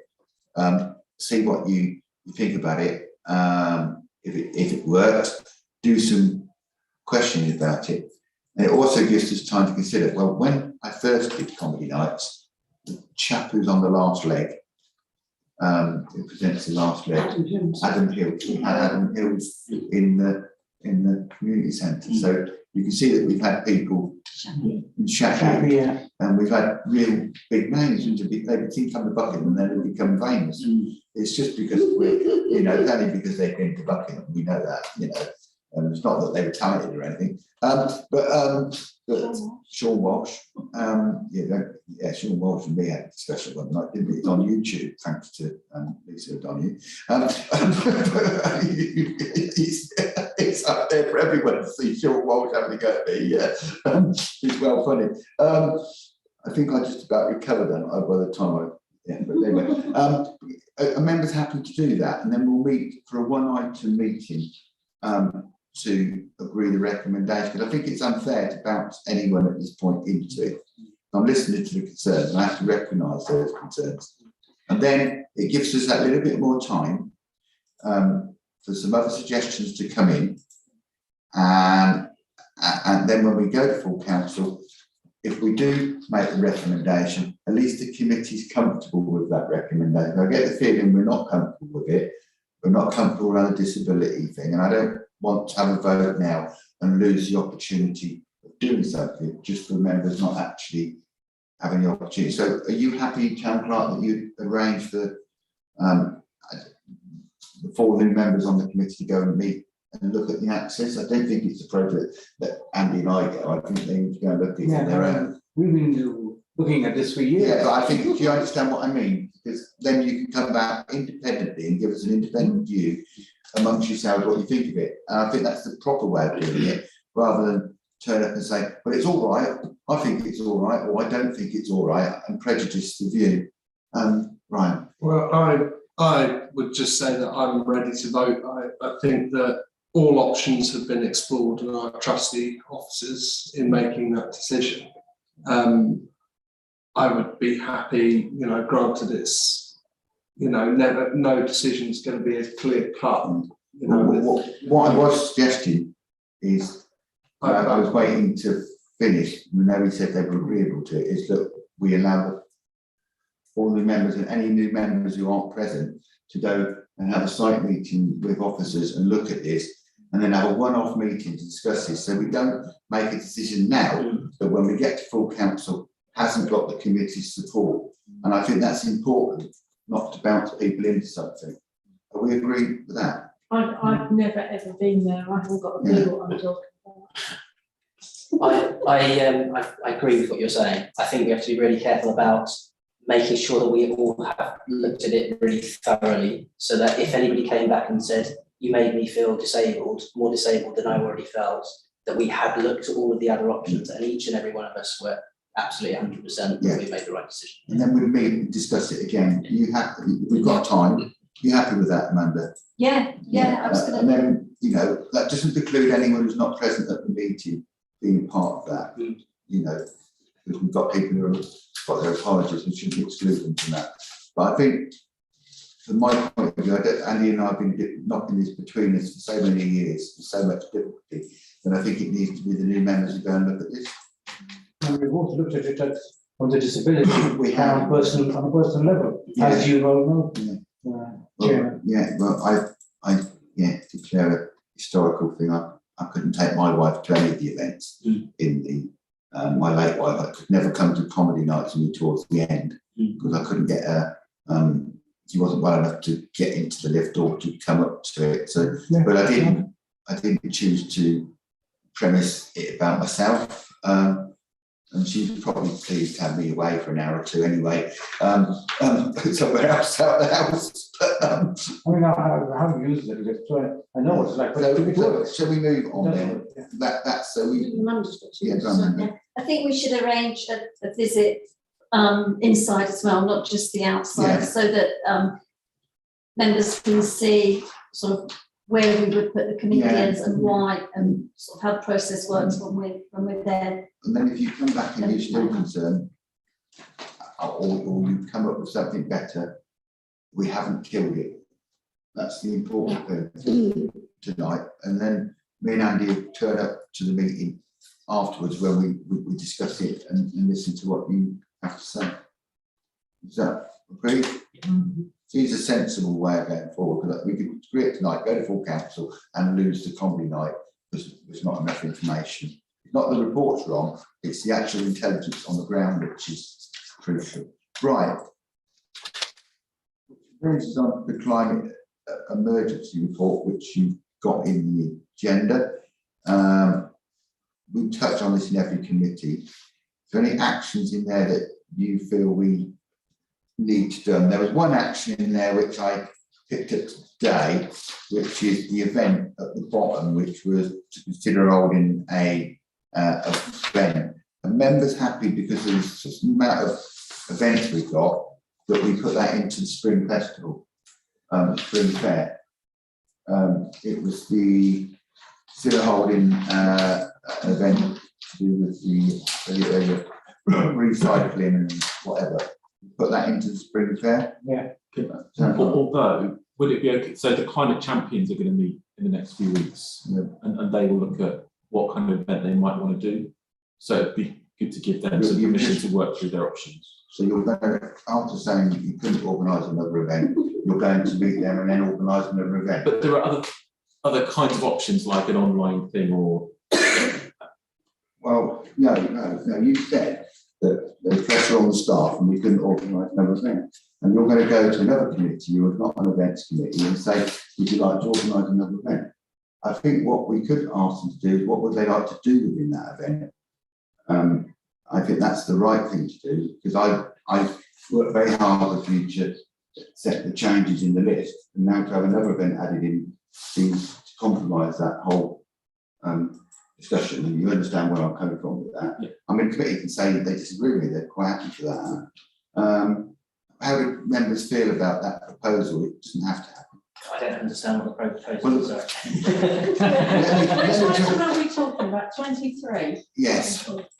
It's a recommendation there, and I was purely trying to save that we're doing a Spring Festival, which was an environmental event originally, and we used to do it with Transition Buckingham. It was started as an environmental event, and it seems to be the best place to do an environmental event at the beginning of the year. And we've had loads of different things. There's comments made, why don't we have an environmental event in a previous committee? But we have one, it's called Spring Fair. And it was all about the environment. It's just the title doesn't say environment in it. And all the people come there, it can be bee people, we've had recycling, we've had the River Trust, hedgehogs, everything. It's about the environment. But maybe we should agree to actually make people aware that it is about the environment, because it sort of looks like it's forest dancing, doesn't it? Would it be pertinent to change the name of the Spring Fair to something which reflects its environmental? Well, Fred, that's where I was trying to get. Are you going to make a proposal, Captain Davis, about what the appropriate name is? Just put environment in there. Spring Environment Fair or Environment. Is that a green? I think it was called Green Fair. It was, it got originally, changed. And we changed it, yeah. We changed it. Brian, sorry. It was just something that was brought up at another meeting, but I think that we should, if it's not in here already, we should be negotiating in our contracts to try and become a greener, sort of, you know, have our events greener and things. Well, that's, Yes, and it's in this report.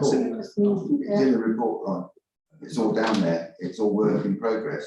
That reflects reducing fair trade foods, Fair trade and food, recycling, recycling. and So I haven't picking. got my glasses on. Well, I've had them on for years. Nina worked really hard on these reports, so she pretty much covers everything. I just asked Nina what she thinks actually about doing it in that spring. In terms of the cycling event, Yeah, Or the overall event. the overall event in Because the question, there are two actions in here. There's one at number 6 and one at 23. Yeah. And the one at number 6 is called a climate event. yeah, And there's one at 23, which is a specific cycling event. yeah, So at the moment, the cycling event is quite a long way down our agenda to get around to, but an event yeah. The climate is higher up. So Nina's pretty fair to ask Nina about Fair. an event. Yeah, go on, Nina, because if you've got to do it, let's have some so your views. also an event, which is something that we've discussed across committees and at full council, Yeah. is the public meeting, which is something that full council agreed within its original emergency action plan to host, and we've obviously had to postpone it because of Yeah, COVID. And so it was agreed that the climate champions would start planning for that, what it would look like. Because this is going to be the first opportunity that we take this out to the community and start sort of saying, this is what we've done, but also how can you start tackling this? And there's 100 different ways you can do that. So really we need to get a feel from members as to so, how to start with that. so coming back with template. Just reflecting the conversation we've had, one option would be to do two things: to focus on the spring fair, possibly rebrand it again, and to look at what we can do about that, because that is an environmental event. And to be really clear about that, what we talked about. But the other thing, in terms of the public meeting aspect, actually you could use the annual town meeting for that. So have a substantial part of the annual town meeting to have a green theme. So actually we'd have the open section of the annual town meeting, but also have a section of it which is about environmental issues, because that's what a lot of people in the town are interested in anyway, which would then use an events on the list rather than create something fresh. Knowing what work you put into it, Nina, do you think that's just workable? You're preparing all this work and whatever, and for us to say, oh, we'll go and do this after you've done it, it's quite disrespectful. You think that would be a good option? So we need to make a recommendation to council, but to that effect, I think, to actually make sure it actually gets agreed at full council. Dean? If I agree with what you were proposing, on that, in the point 25, talks about the electric bike scheme. Yeah. So the university have just started an electric bike scheme with one of our alumni who has an electric bike business.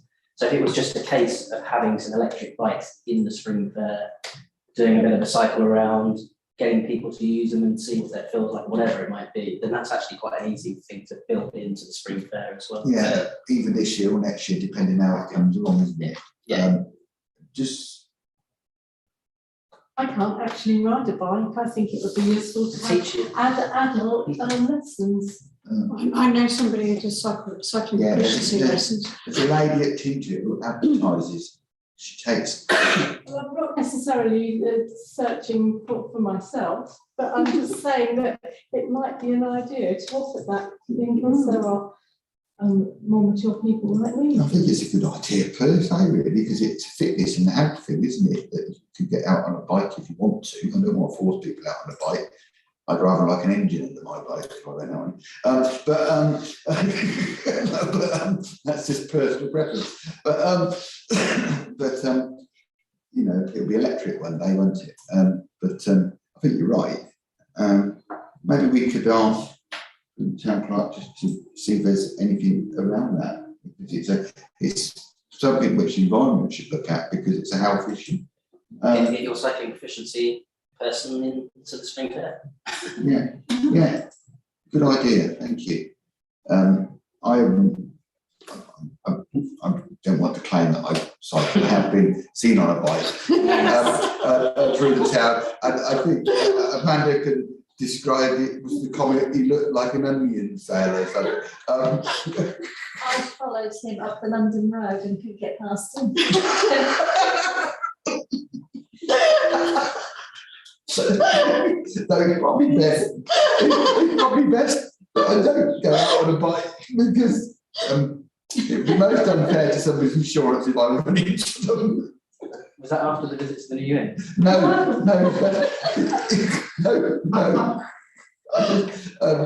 People did have quite a lot of fun out of it when they saw me on it.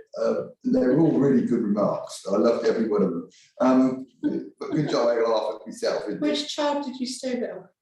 I borrowed it. I haven't been out on ones lately. I was thinking about the other day during lockdown trying to bike out, and I thought I better not repeat it. The movie was funny the first time. You know, when you do a prequel, it just isn't funny the second time, is it? You know, when you try and do a prequel, it's not as good.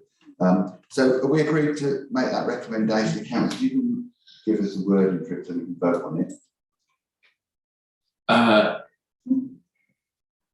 So the recommendation is to use the annual town meeting to hold a public discussion around issues arising from the Climate Emergency Action Plan, and to use the Spring Fair to promote environmental organisations that support the Climate Emergency Action Plan in the town, and to work with the university on providing an electric bike display as part of that event in the school. Can we have the Spring Fair change then to the name reflecting the green environmental? I wonder if it's called the Spring Fair and people know it is about the environment. Actually, it doesn't say it in the name, does it? It doesn't do what it says on the tin. Returned to the council, didn't know it was an environmental event. Could we put the environmental Spring Fair? And that bit keeps the spring and goes with Spring environmental. Yeah, so we get a simple thing, environmental Spring Fair. Evolution, not change. Yeah. You know, then we've made it in 5 years' time, so we will drop the environment again and call it the Spring Fair. And we'll do it all again. Spring environment. Yeah. Okay. Spring environment. Isn't that? Right, is that agreed? We can agree that with this committee. Have we agreed with that 4 words? For the environment Spring Fair. so what did you say, Nina? Spring green. Spring green. Yeah. Spring greens. That's good. Cabbages. That's environmental. That's thrown me now. It's definitely cabbages. It's very drastic. So it's covering the allotment meeting. Green Spring Fair. I knew I should have taken that. Oh, sorry. Yeah, Green Spring Yes, Fair. Green Spring Fair. I knew I should have Yeah, taken I propose Green Spring Fair. Any takers on Green Spring Fair? We'll have a bidding war. Green Spring Fair. Right, I think that's carried. Right, okay. Thank you. A bit of logic slipped in there from the side there. Right, we've got through that, so that's really good. Just to make a comment, I don't know, there is a lot of interest in the town in environmental matters. There is a Facebook group that's popped up on the subject. Yeah, Andy Savage started. Yeah. Right, so we need to clear up the other recommendation, which the town clerk will read it to us. Part of that recommendation is only for full council. The other stuff we can do in the committee. The recommendation to actually, for the annual town meeting, that's the only bit we need to actually take to council, because the other thing we do is in the committee. So I think the recommendation would be, we recommend to town council that they include the environmental action plan and discussion about the environment, and the wording of that can, or it will bound to be amended at council. Someone will amend it, they always do, so that it has a different wording. But if we can recommend that to council, agree? Yeah, that seems logical. The other matters, we've got authority to do that, so we can just do that within the minutes and agree it. And Nina will then make sure that it actually does what it says on the tin. It's a lot of work goes into this climate action emergency plan, and it was all a lot of work to get where we are with it. Truthful, isn't it, Amanda? When we've got where we are, it's been a long way. Right, in which case, Nina's been doing it. I know, but you all work together, don't you? But I see Nina at the Environment Committee, I see Nina at every committee defending her plan. She's defending it from my left. I like her left, don't I, Fran?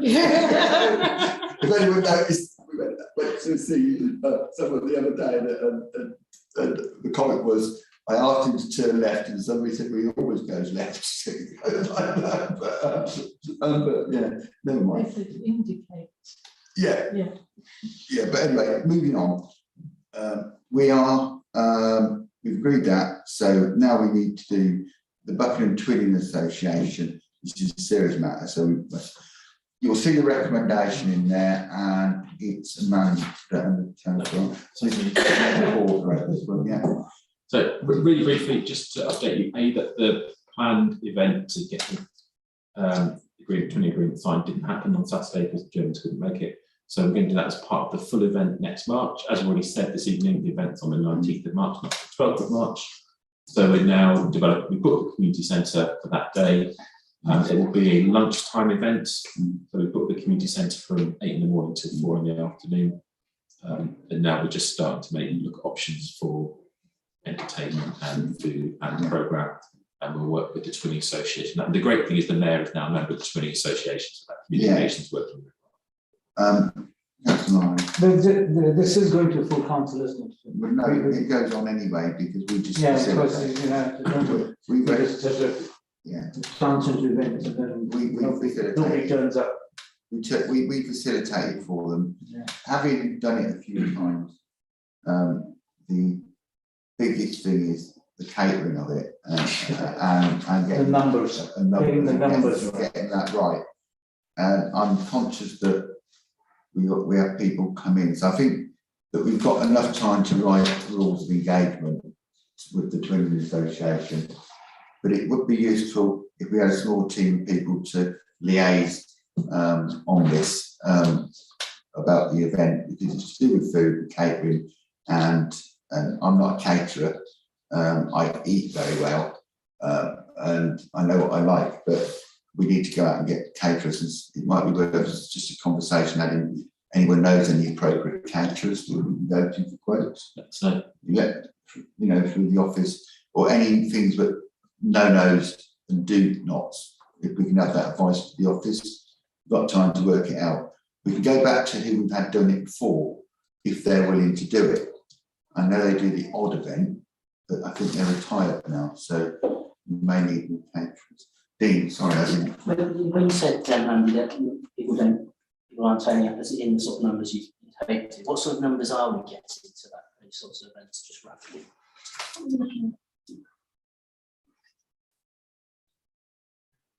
And Andy. in terms of previous twinning events, you mean? Oh, The twinning events. Yeah, but not the actual civic. No, just about the catering part. Yeah.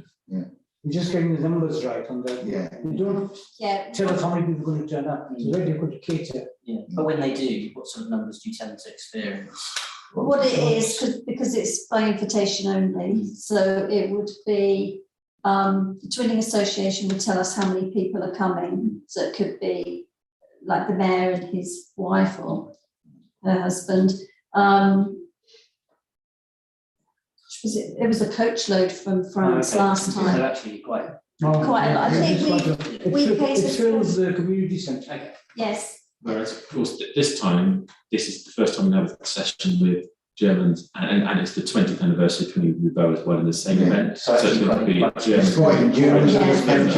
Which means we need to actually look at. We've got to look at the spacing in the community centre and the seating arrangements in the community centre, and we've got to look at how best to make the event flow.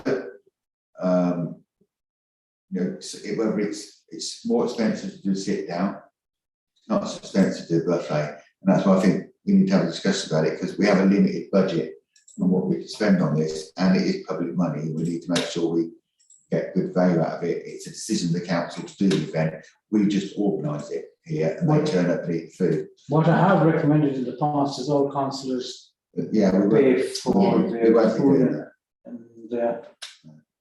and What we've done, Dean, is had, like it was just France at that time, so it was like a coach party plus the coach driver. And then from our side, it was town councillors, the mayor's bearer of the town We have got a crier, office staff. we have got a reasonable budget for it because of the delays, and we've been firing it forward. exactly, you should. So we would have had this event then, and we've been firing it forward, and town council has been looking forward to its grand dinner, and lots of mayors have missed out on this, and Margaret Hope is going to be the mayor who doesn't miss out on it, and she'll get to meet these German mayors, and she speaks French and German, so it'll be brilliant. She'll be able to do that. When I went to move over myself years ago, my late wife's boat flew French, so I was quite quiet and left her to, I know that's hard to understand, but I left her to do lots of speeches and things because it was a chance to use the French that she got. She probably was talking about the silly old man sat in the corner, but it was good to do that, and it actually, to be honest, when you go to somebody's country, if you talk in their language, it's quite respectful. My agricultural training didn't equip me for that. But no, so we'll do that then, which brings us neatly round to the next item. Tourist information. You've got Lamppost banners. Lamppost banners, yeah. Thank you, Fran. It's flipped up the screen there. Are we going to agree that report? There's nothing much in there, just note it. Because it's going to go to the community board to get funding. I think. Yeah, so we just need to agree to accept funding if we get it. Is that agreed? I'd like to also say this might be a controversial point to thank the European Union for the funding that they've given to us and accept the money. Yeah. It just be that chance. No, let's not get into an EU discussion. This is an events committee, not a referendum committee. So we agree that banner? Money? Is that agreed? Thank you. Which brings us on to town centre manager. Review and discuss town clerk needs to inform what's going on. Oh yeah, so just to update members, who should be aware, might not be. So the town centre manager, Emma Churchill, is now on maternity leave. So she probably won't be back for 9 months, depending on what she chooses to do. So rather than recruiting a temporary replacement, what we've done is given Sam Horrow, the Lace Hill Centre manager, another 10 hours a week on her contract. So Sam's going to do the town centre manager role in that time. The advantages of that are that obviously Sam knows us, she knows the town, she can hit that, she worked closely with them on a number of projects anyway, so she can hit the ground running really quickly. We don't spend half of summer's maternity cover getting them up to speed. Sam's also looking after handing over some oversight of the Tourist Information Centre staff with the support of Claire as Deputy Town Clerk, and also a couple of staff there helping with rotas and things as well. So we are stretching our resources to do that, but our feeling is it's much better to do that with who we've got and who we know and just make it work over the period than try and bring someone else in. And a lot of the town centre manager role is about building relationship and confidence. So much better to have someone who's been around that role anyway. So I'm doing that in the interim. Just for the committee, I asked Claire lots of questions about this the other day, and everything I asked her about support and whatever she's going to put the support in to make it work. So I've come up with that, because you have to ask these questions. It's a big jump from doing one thing to another. And Claire's as her line manager is going to support her in the job. And of course, we don't have to advertise it as a town clerk system, but there would be a drop in service, and then we'd have to explain the running of the council. It just recruiting is just such an expensive thing to do. So, and also we would welcome the town centre manager back when she wants to bring the baby into the office. Let her bring the baby into the office. what I say. Can we see Uncle Robin? Yeah, I'll come in and teach you how to make all sorts of things it's not supposed to. But yeah. It's also really good, you know, if a member of staff's on holiday for a period of time, then you've got somebody that can just step in and know the role. Yeah. You know, So, it's really good. yeah. You've seen the visit and report for tourist information. We're going to do you said earlier we're going to be doing a press release on that, because I think it's important that we actually explain to people what we do with tourist information. It was a brave step years ago when we actually took this on. I think credit Councillor Smith actually was a big person in actually doing the case to take it on, so we didn't lose tourist information to Buckingham, and everybody else in Buckingham just walked away from it. I think we're the only one in Buckinghamshire who's got tourist information. So that supports Stowe, it can support university, it can support lots of other things. And I think if Mike understood his ground and fought hard to get it, we wouldn't have had it. So all credit to him, really. We all supported the decision, but he made the arguments for it. So I think we need to do something about how successful it is and what it brings to the town. Before somebody else claims it was their idea, really. I always like to remember who actually did something. You know, which brings us down to budgets, which the important one is the budget figures. I think the town clerk will take me through there, some changes in there. You're going to do that? So, in terms of budget figures for this year, you've got the normal cover report Appendix E, which highlights a couple of changes. Basketball coaching is £10 more expensive. And the bollard removal for the charter fair. So for both weeks, we have to remove the bollards, get tarmac put down on them. Two complications with the budget. One is that for the previous couple of years, that money still hasn't been paid out. So we've tried to pay it, but it's still kind of there, waiting to be paid. So it looks like no money, but that's because they don't want it. But that might come back and sting us in 12 months' time, so they have to sit there. But also this year, the bollard removal, we had to use a different company, and the cheapest quote we could get was about another £1,100 more expensive. Yeah. So that was the only option on the table, so let's quite quickly make that decision. Now that is still within, that means that there is a budget for the charter fair that has covered that, so we're not over budget. It just means that we're not as we haven't got the extra cash which we normally have on the charter fair. But because the contract that we got with them is it covers the cost. So when we negotiate a new contract, we'll have to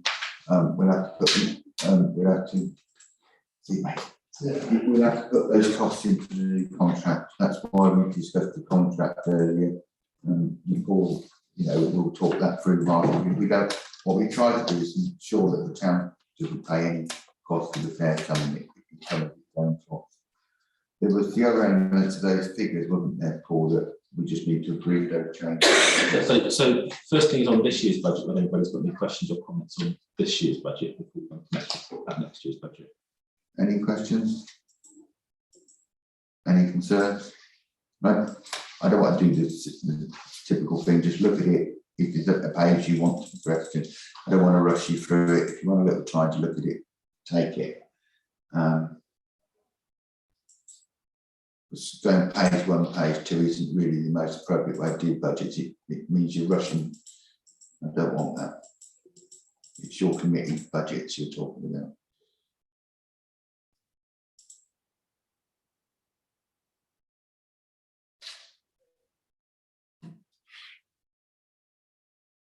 The members happy for me to move on, or we want a little bit more time?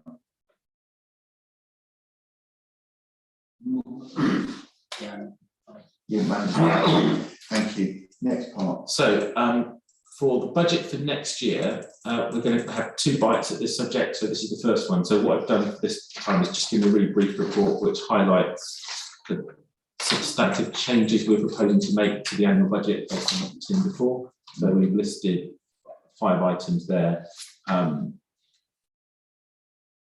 which summarise the proposed changes, and also they give you there are 3 or 4 codes I've recommended that we make, that if there's an underspend, we transfer that to earmark reserve so we don't lose that money we have into next year.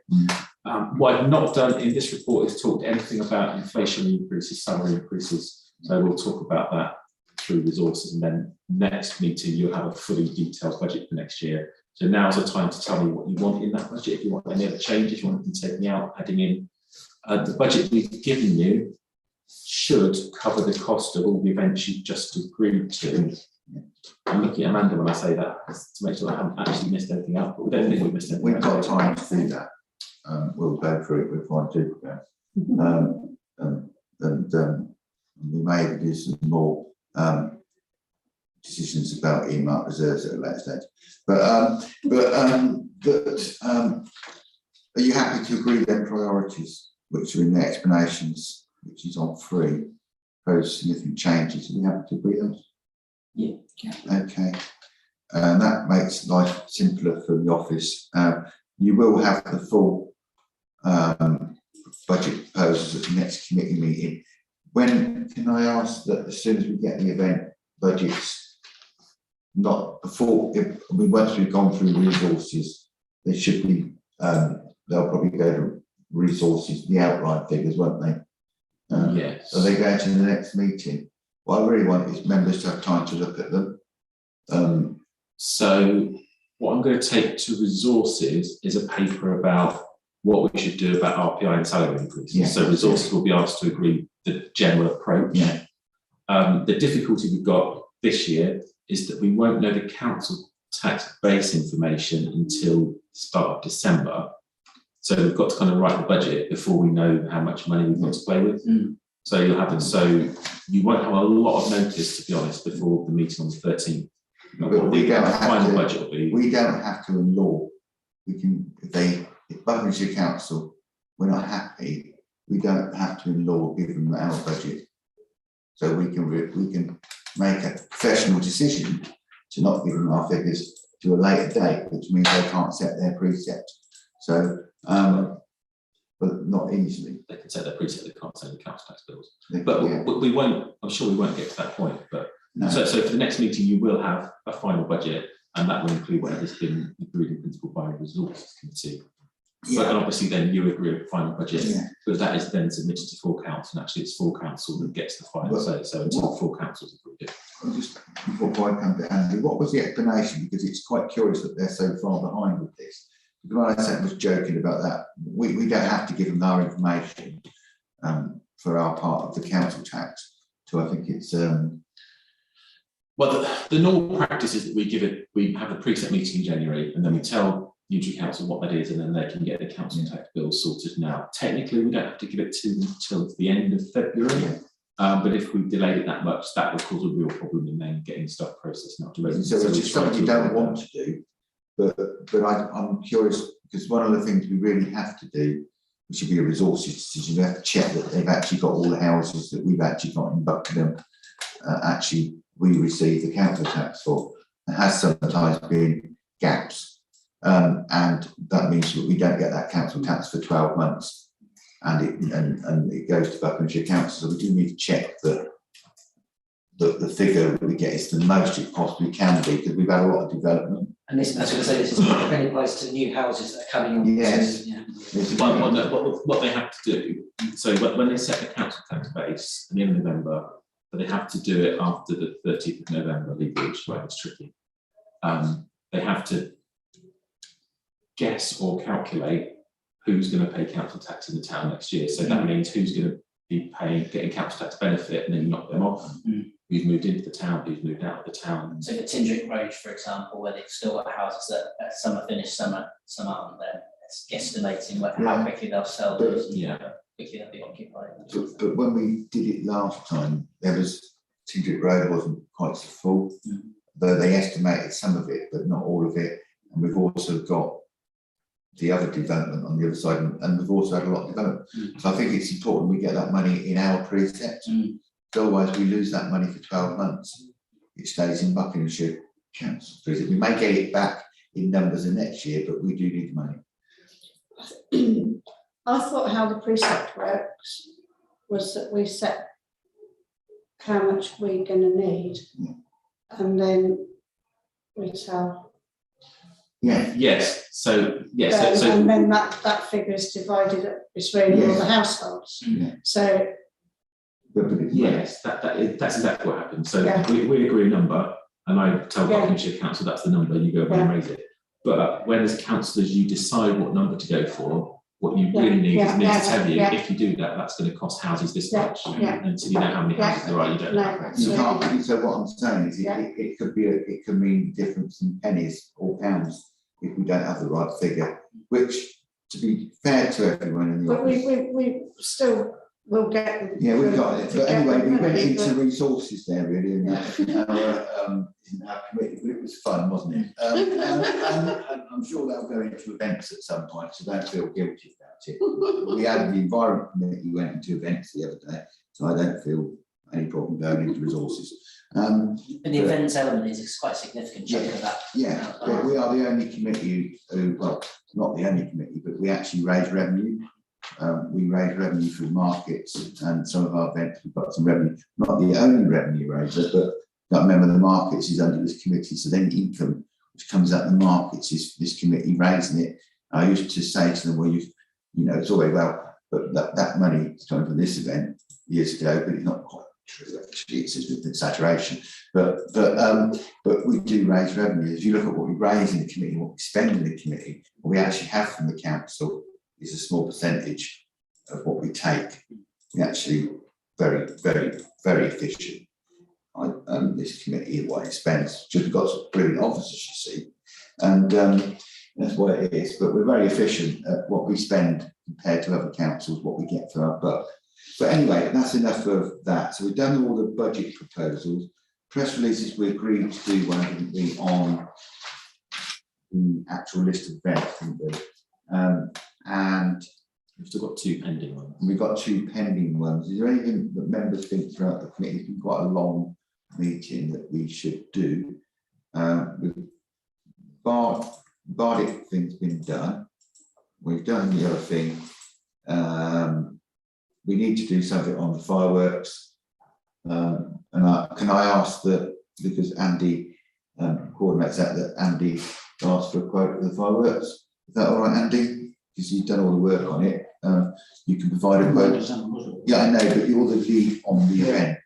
That's what I'm getting at. So I think it's important that you provide some words to the press release. You've been doing it long enough. You should be noted for what we do. And we'll work out the other press releases. Chairman items really haven't got any, apart from thank you for your patience tonight.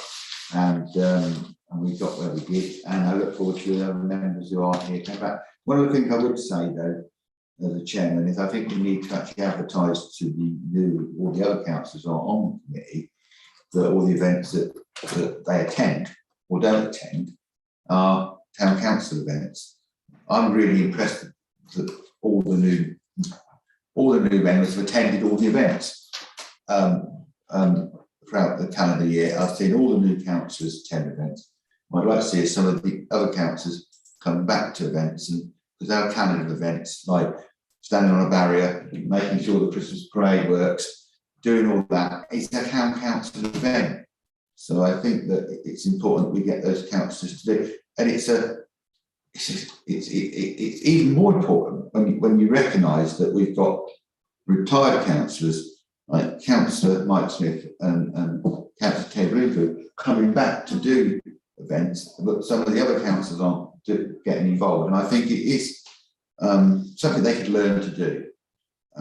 You know, being on a council isn't an administration job, it's about being a community player, and I welcome them in the team and I welcome them to take part in the events. So I think not that it's an action on the list, but I think we need to send out from the next meeting, we'll put out the events list again, and try and get people to come forward and volunteer for because it does support the officers on events.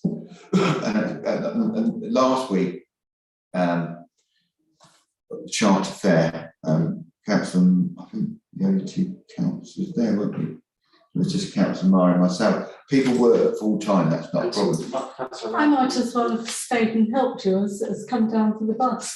Yeah, well, yeah, but we weren't a lot of help to you, were we? we? Well, you were. I don't know how long we would have stood Yeah, there. but we didn't tell you about the bus you needed to catch until we tortured you for half an hour, didn't we? No, she didn't. She decided to go by car in the end because she missed the bus. But no, I think it's an important thing. I think maybe we can do something at the next meeting about explaining to them what the events are. They're not just, you know, it's a team effort. It's not about one person or the committee. It's a team effort. And being on the town council usually everyone used to clock in, and I think the new members do a great job of doing that. That's a positive. I think we point. need to be a little bit kind about it at the moment. We are coming out of the pandemic and everything's so blooming weird. Yeah, but we've got a calendar of events coming up and hopefully things will improve. And you know, it's when I look like, I'm just saying it, when I walk around the fair, people work full time, that's not the question. You know, there's other events that people can attend, you know? And I said to Andy when we got back, I think Andy pointed it out to me as we walked back to the car, where the previous week we had 2 retired councillors supporting us, you know, and it just helped the staff, and the other people have got to learn how the events work, because that's what we've got to do. Anyway, I've gone on, it's not meant to be a criticism, it's meant to be a positive, trying to get people involved. Anyway, with that personal view or wine, I thank everyone for their attendance, their patience, and the decisions you've taken tonight. And I look forward to hearing back how you feel Villiers works in due course. I think that's the correct way to go.